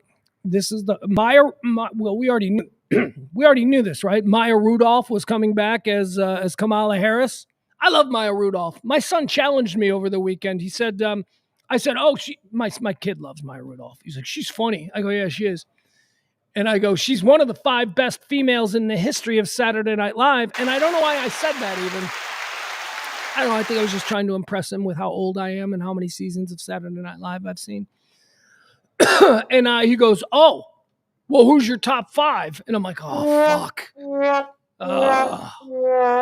And then he said something that was absolutely crushing to me, which is basically every other sentence out of my 15-year-old's mouth. But then he says to me like this, he goes, give me your top 5, Dad, but don't make number 1 somebody from like 50 years ago. And I'm like, what? I go, how dare you? What if number 1 is somebody from 50 years ago? He's like, what's the likelihood of that? And I go, Gilda fucking Radner. That's the likelihood of that, you little ignorant prick. So even without thinking about it, I before we started the list, I made Gilda Radner number 1. Maya Rudolph came in at number 4. I gave her number 4. All right, let's continue. Here we go. SNL's Cold Open. This is the first look we're getting at Maya Rudolph being brought back to play Kamala Harris, and no brainer, right? I mean, this is the one you were thinking if they're going to do anybody, it's got to be. Look, her Oprah was killer. Her Beyonce is killer.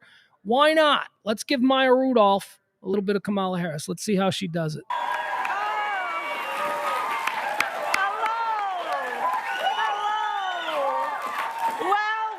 Well, look who fell out of that coconut tree. Well, your fun aunt has returned. The fun has been rebooted. Too fun, too furious. I am so happy to be campaigning in whatever swing state I'm in, which I will just refer to as Wisconsin, Pennsylvania, Georgia. Because I am going to protect your Georgia.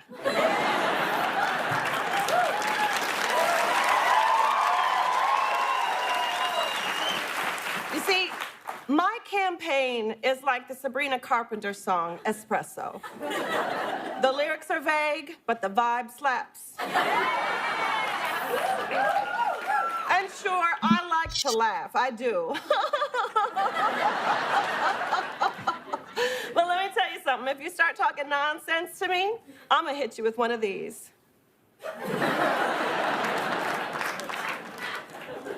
Now, this election is about moving forward. You see, Donald Trump is stuck in the past. But it's like I say to my husband, Doug, when he leaves his phone at the Chili's. We are not going back.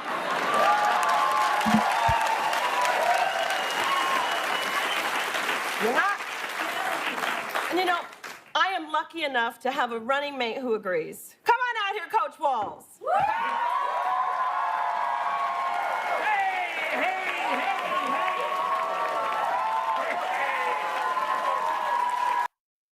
All right, so this is an interesting choice here that they made. They're going with Tim Waltz. Okay, so who's going to play Tim Waltz? 50th anniversary season. They went with Jim Gaffigan, who is not a Saturday Night Live alum. You couldn't have gotten Jason Sudeikis to do this. You couldn't have got. I'm trying to think. There's a half a dozen other people that could have played Tim Waltz that would have stayed with the whole vibe of this season, bringing back alumni. But no, for some stupid fucking reason, they went with Jim Gaffigan. So here we go. Let's see how Jim Gaffigan plays Tim Waltz. People liked it. I just don't like Jim Gaffigan. Those of you who know me, you know about my long-going war with Jim Gaffigan. He's a jerk. But here he is, and they decided to go with Jim Gaffigan, not an SNL alum.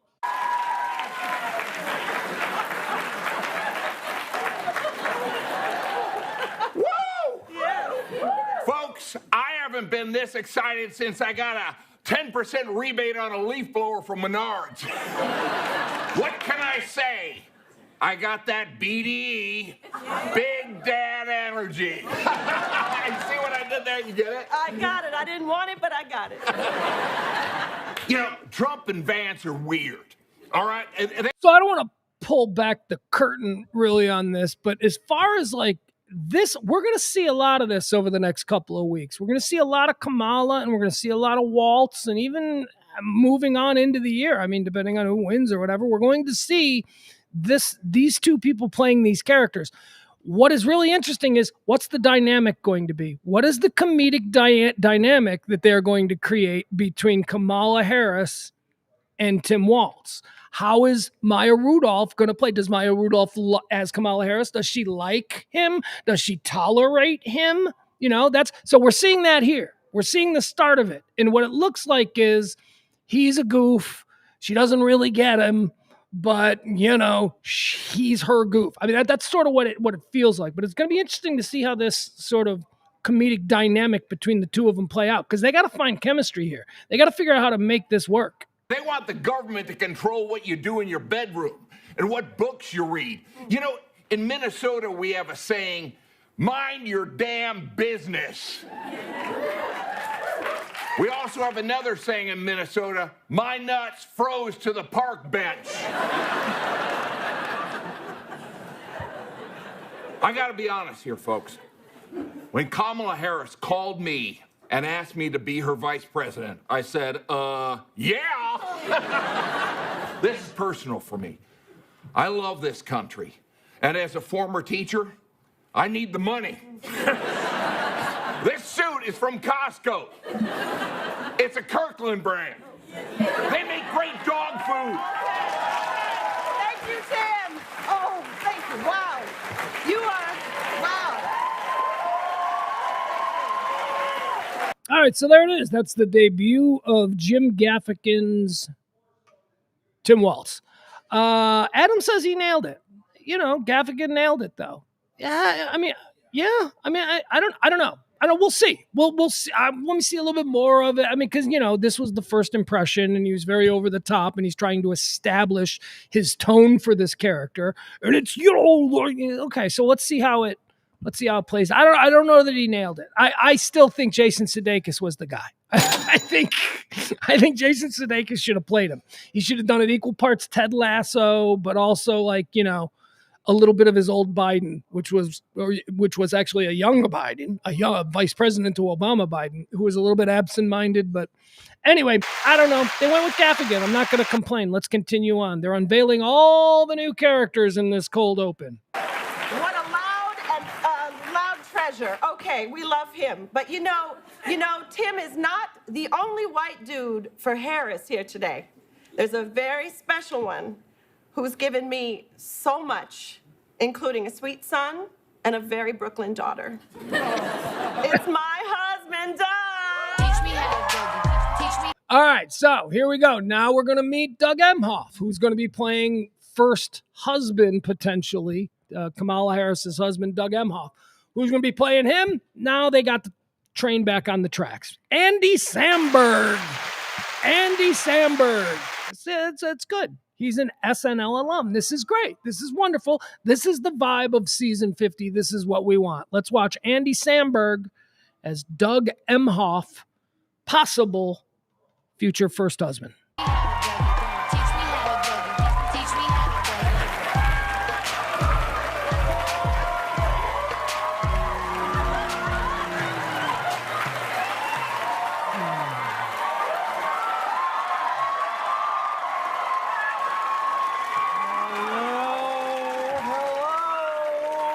Tis I, Doug, the second gentlemensch, also known as Charlie Brown if he was a grown-up.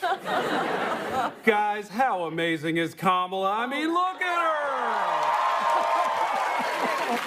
I feel like I'm in one of those movies where Seth Rogen dates Charlize Theron. I mean, how did I get this woman? And look, I've heard what the right says about me just because I'm unapologetic about being a man supporting his wife. Oh, he's a beta, a wife guy, a trad huzz, a little spoon. Well, you know what? If helping Kamala, who we call Mamala in my family, not sure if I mentioned that, become president, being a little spoon, then you can cut my little butt.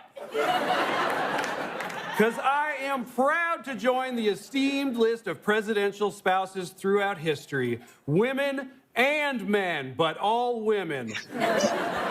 that have stood by the president's side, and I, for one, can't wait to decorate the White House for Christmas. The theme will be Hanukkah. Yeah. She cleared it. Yeah, and look, if anyone on the right tries to come for my wife, just remember, I'm from L.A., Busta. Okay? You better raise up before I smack the taste out you, nephew. Yeah, this is West Side Connect. Me and Kay is L.A. to the Bay trick. Don't start no stuff, won't be no stuff, Donald. Okay, up, Dougie. We're not gonna do that tonight, all right? We need those middle states, okay? All right? Go cool down, hotshot. Yep, sorry, my sweet. Woo! All right, so what do we think of Andy Samberg as Doug Emhoff? It's all right. It's a little. I don't know that Andy Samberg has completely found the voice of that characterization yet. I thought that seemed a little bit awkward at the end, where he was trying to be tough. You know, he's like, I'm from LA, and they're doing that. It seemed a little corny to me. What they should have done was, and this is the thing that they're doing with Doug Emhoff, which is, just another one of these political manipulations. They're trying to. Doug Emhoff is. He ain't a pussy is basically the whole thing. He's got kind of a reputation. He's got a negative reputation in Los Angeles. He's a film studio attorney. And, you don't get to, hang out with and then eventually marry somebody on the political trajectory of a Kamala Harris just being one of the Hollywood film industry attorneys. Doug Emhoff was one of the most powerful. He represented the studios. I mean, he didn't represent actors. He represented the motherfucking monolithic studios. He is a scumbag lawyer to the highest degree, and they are trying to turn him into this like, oh, Mr. So it would have been more interesting to me if instead of doing that caricature of a South Central Los Angeles guy that he did there, I think it would have been funnier to me if he'd have turned into a little bit of Ari Gold, because that's really what Ari Gold from Entourage, that's really more in line with who people say Doug Emhoff really is. He's not some namby. He's a shark. He's a killer, and he's an LA scumbag lawyer. So I don't know. We'll see if that. I don't know. Maybe it won't. Maybe they're too lefty there at Saturday Night Live to portray him in that way. But I think that would have been more believable and more interesting if he would have just turned really fucking like serious and dialed in, and like instead of being like, "Don't start, Donald." Like if he'd really. Anyway, point is, here comes the real special treat of this whole cold open from Saturday Night Live's 50th season. Oh, Doug, everyone. Oh, my goodness. How much do I love that man? We share a beautiful life in a beautiful home. And if you try to enter my home, I will shoot you. Viewers from New York and California, please close your ears. I have a gun. A cool one. All right, come on back, New York and California. Now, let's get crazy, sexy, cool, and play some TLC. Well, certainly seems like a party over at the Harris rally. Let's see how it's going now with Donald Trump at his rally, which is entering its third hour. All right, first of all, this dude who does Trump on Saturday Night Live is, I don't know if it's the best Trump impression, but this dude is the funniest at being Trump.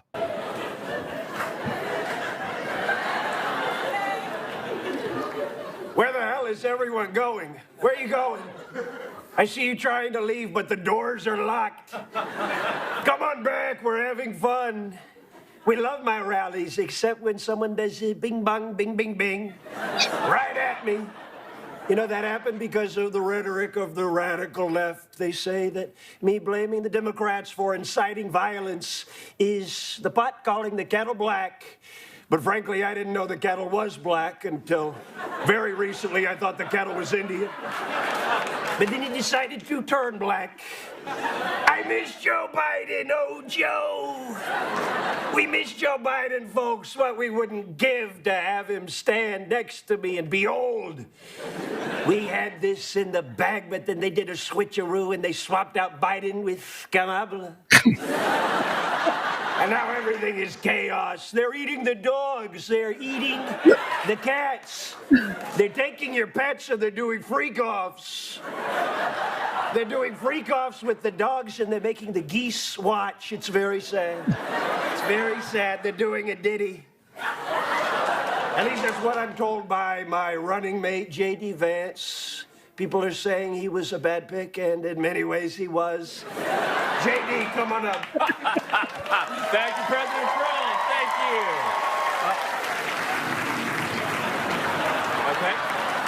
you. Okay. First of all, just incredible. That Trump guy is funny.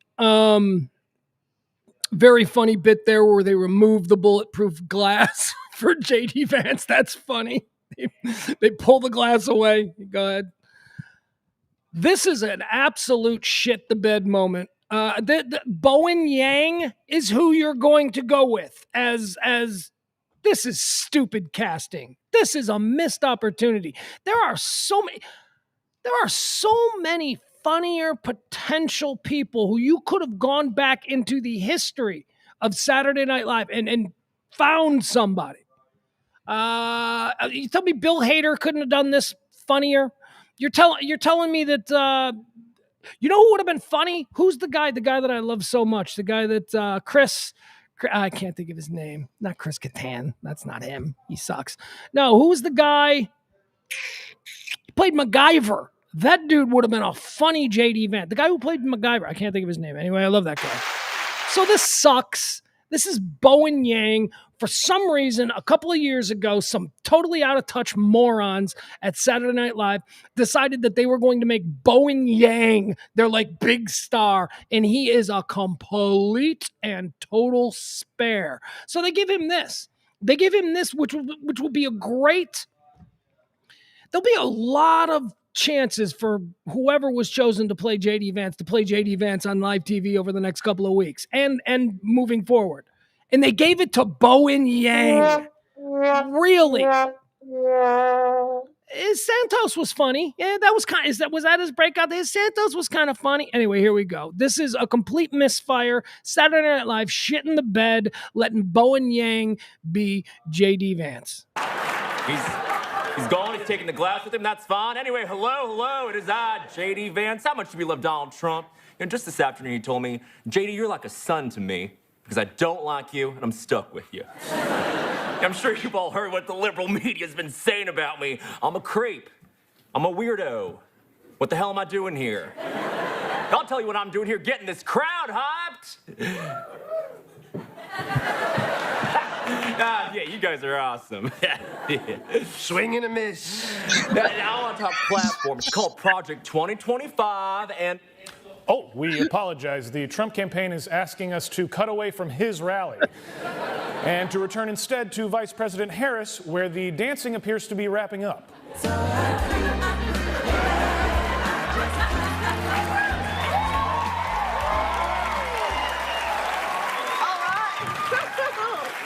Oh, man, that felt good. And Donald doesn't think I'm black. Okay, listen up, everyone. We couldn't have gotten here without one man, and his name is Joe Biden. Okay, fun fact. My son and I, we couldn't, after we watched it, we couldn't stop saying Joe Biden. We just now will only refer to him as Joe Biden. They're about to introduce the new Joe Biden, and this is the home run of the night, I think. We'll watch. Get on out here, Joe Biden. That's right, 50th anniversary, cold open. They need a new Joe Biden. Who do they bring back? SNL great Dana Carvey. Dana Carvey, who did the Bush and the Church Lady and all of that stuff. So this is going to be fun. How did Dana Carvey portray Joe Biden? Buckle up, because I thought it was fantastic.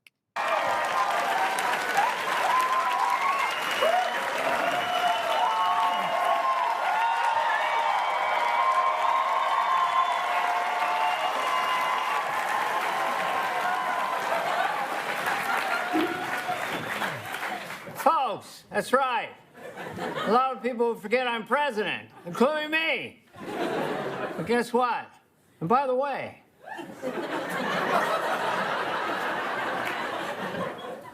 I think I did a pretty good job. I passed more bills than any president in history. But folks, we still got work to do, no joke. I'm being serious right now, come on. And guess what? And by the way, If you're not enjoying Kamala's facial expressions behind him, you're missing half the bit. the fact of the matter is, The rich don't pay their fair share. we gotta pay the fair share. We gotta build back better. The build back the better, the better part, the better. Build back the better. Can't believe it's not butter. Thank you, Joe Biden. Thank you so much. Thank you. Thank you. And I just want to say thank you, Joe Biden. Thank you for putting country first and for handing over the reins. I didn't want to. They made me. And guess what? And by the way, the fact of the matter is, no joke. This is serious right now. Being serious. Anyway, in conclusion, me and Vice President Harris are the same. Oh, okay. Ha ha. Great stuff. Thank you, Joe. Thank you so much. Thank you. All right. Goodbye, Joe. Goodbye, Biden. Biden, everyone. Now, isn't he great? Now listen. All right? We got to stay focused, okay? And let me tell you something. If we win together, we can end the dramala. And the traumala. And go relax in our pajamas. Because if there's one thing I know, he's back. He's back. Whoopsie. All right. You want in?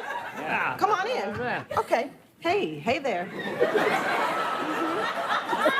Is that nice? Yeah, it's really good. Okay. Hi there. Okay. How did I get back here? I don't know. Oh, yeah. I was going to say one more thing. Oh, yeah? Yeah. Live from New York, it's Saturday night! All right, there you go. That was the 50th anniversary, the 50th season of Saturday Night Live's Cold Open. Just like Saturday Night Live has been for 50 years, some of that was pretty funny and some of it was just, ugh. Bowen Yang was, missed opportunity. But how about Dana Carvey? How about Dana Carvey's impression there of Joe Biden, not Joe Biden from years ago, Joe Biden of today? That dude just nailed the modern Joe Biden impression. There will never, and here's what happens with impressions. And it's happened with people who do impressions on Saturday Night Live. Somebody nails an impression on Saturday Night Live, and they do it over the course of a number of weeks.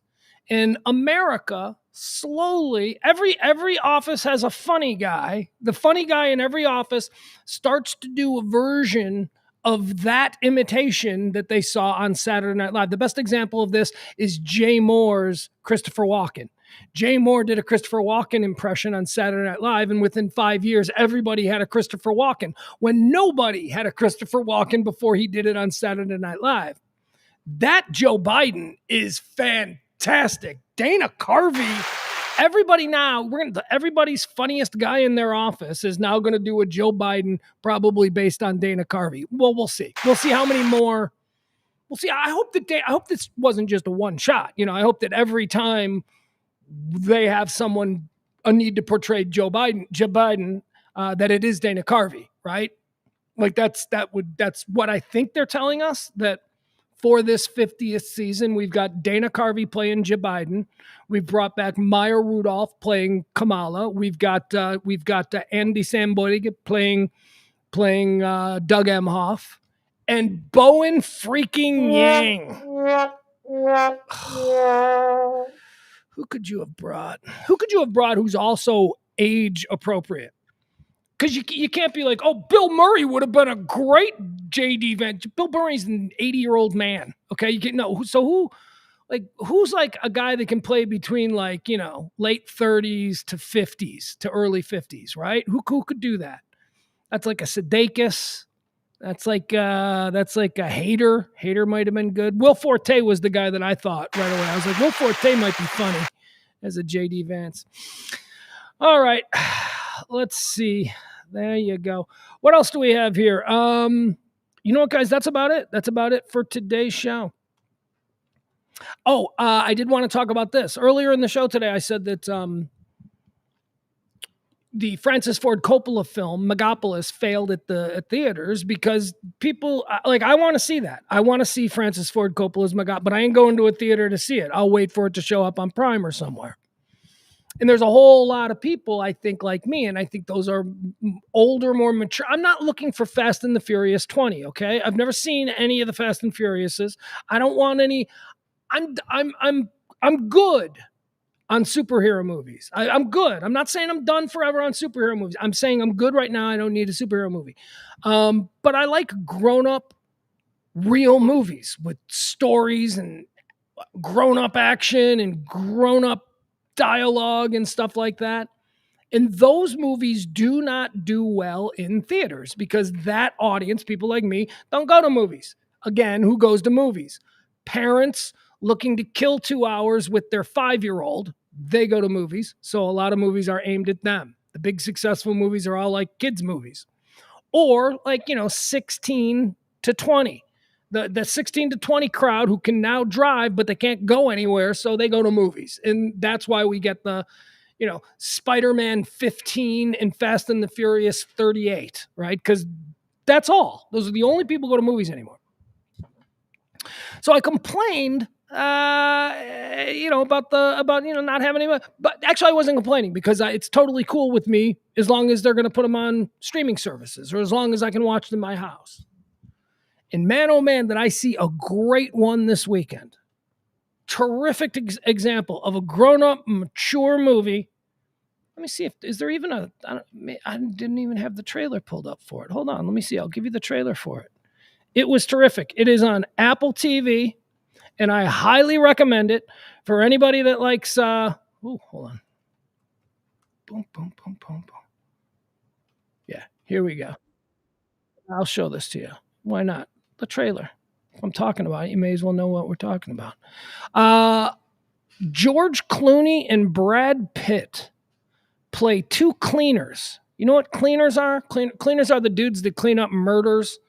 Harvey Keitel's character, Mr. Wolf, in Pulp Fiction, was a cleaner. Remember, they had to get rid of the body and all that. Okay, so cleaners, are guys who work for the underworld, who make murders disappear. Bad situations. A first-round draft pick accidentally kills a prostitute. Can't let that get out, so you call a cleaner. And the cleaner makes it go away. Ray Donovan was a series on Showtime about a cleaner. Ray Donovan was a cleaner. So that's what Wolves is. It's Brad Pitt and George Clooney as two competing cleaners who find themselves forced to work together on the same job. Whatever you may think about George Clooney and Brad Pitt, I'm telling you what is undeniable is that these guys have an incredible chemistry together. And they have had this chemistry in a million different movies over the years. So it's always a treat for me when these two guys are going to basically be the only two people in this movie. This is kind of a small movie with a lot of scenes where it's just Clooney and Pitt fucking with each other to one another's face. And it's really good. Here's the trailer. This is Wolves. I saw it over the weekend. I highly recommend it. It's a grown-up movie. It's a movie for grown-ups. It ain't Fast and the Furious. It's cool. Here we go. How did you get this number? I was told that if I ever needed help, to call you. You're a man who can fix things. I didn't know people like you really existed. They don't. There's nobody can do what I do.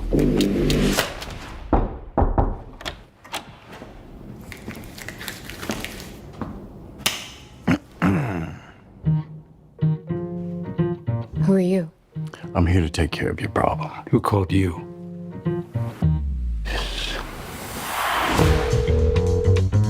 We clearly have a situation here. The only course of action is for you to work together to clean up this mess. No. It's not how I work. This is not how I work.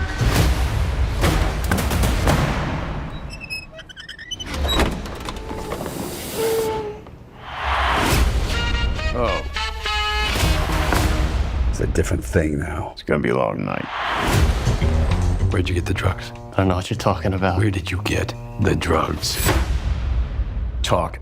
There's an art to this you may not realize. But they're just saying the same thing over and over. Let's see your technique. I showed you my luggage cart trick. Admit it. Yeah, it's cool. Okay, fine. It was very cool. Where'd you get the flow? How long have you been partners? You got like the same clothes, kind of talk the same. So, like basically the same guy. we're not partners.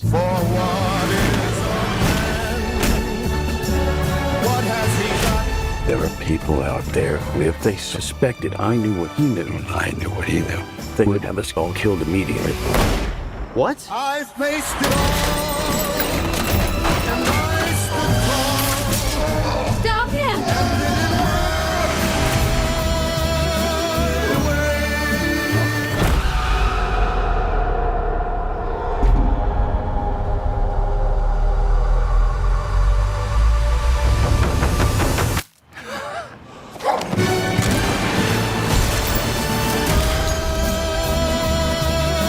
So you secret partners?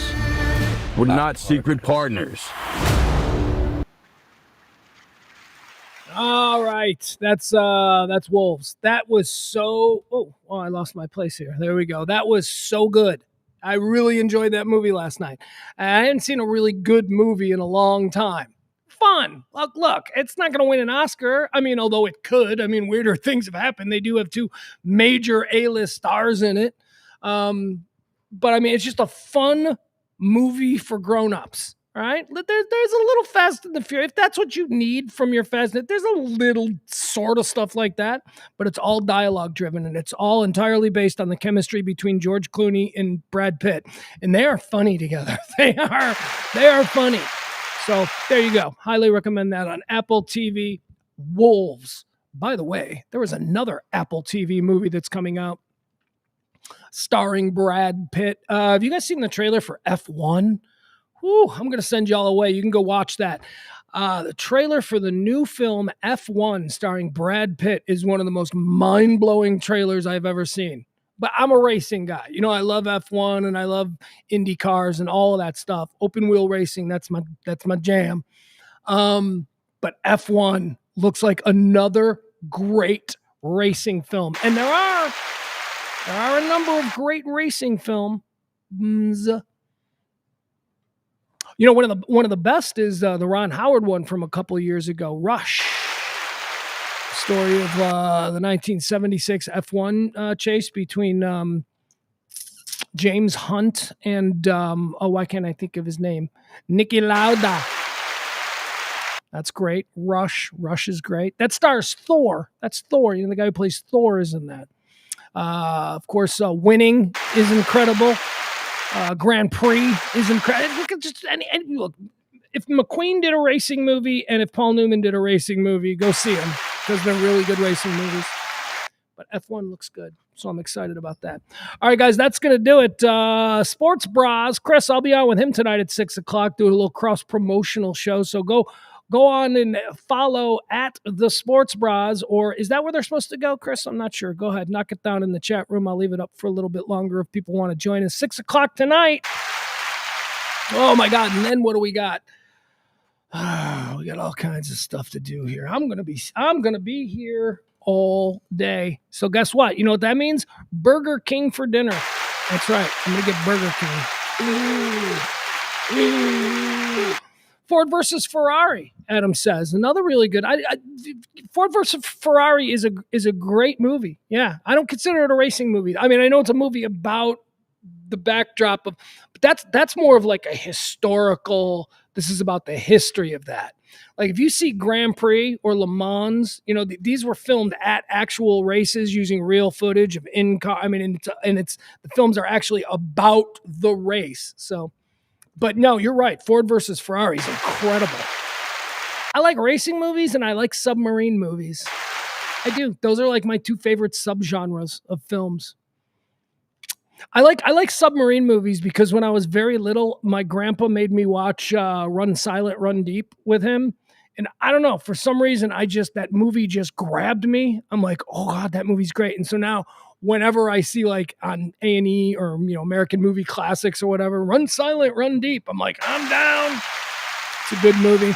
And that, of course, led to The Hunt for Red October and God, anyway, submarine movies, I like those two. Crimson Tide, that's another great one. Crimson Tide, Hunt for Red October, Run Silent, Run Deep. What else? Why can't I think of any others off the top of my head? Anyway, we're going to move on. Sports Bras just put up in the chat room here on YouTube and tonight live at the Sports Bras podcast. There you go. Follow us over. We'll see you there at 6 o'clock. All right, everybody, have a great day. Try and be decent. Don't be an asshole, right? What's my number one rule for life? Can we remember this? Remember this as we move forward into the day? Commit it to memory. Number one rule of life. Don't be a jagoff. And if you are, stop it. Stop it. All right, guys, we'll see you tomorrow. I am Pugs Moran. This has been The Rant for the 30th day of this bullshit month of September, live from the Kelly Moore Memorial Studios in the beautiful E-Gallery. RadioMisfits.com is our parent company, but they call us Radio Misfits Dallas. See you tomorrow at noon for more of The Rant.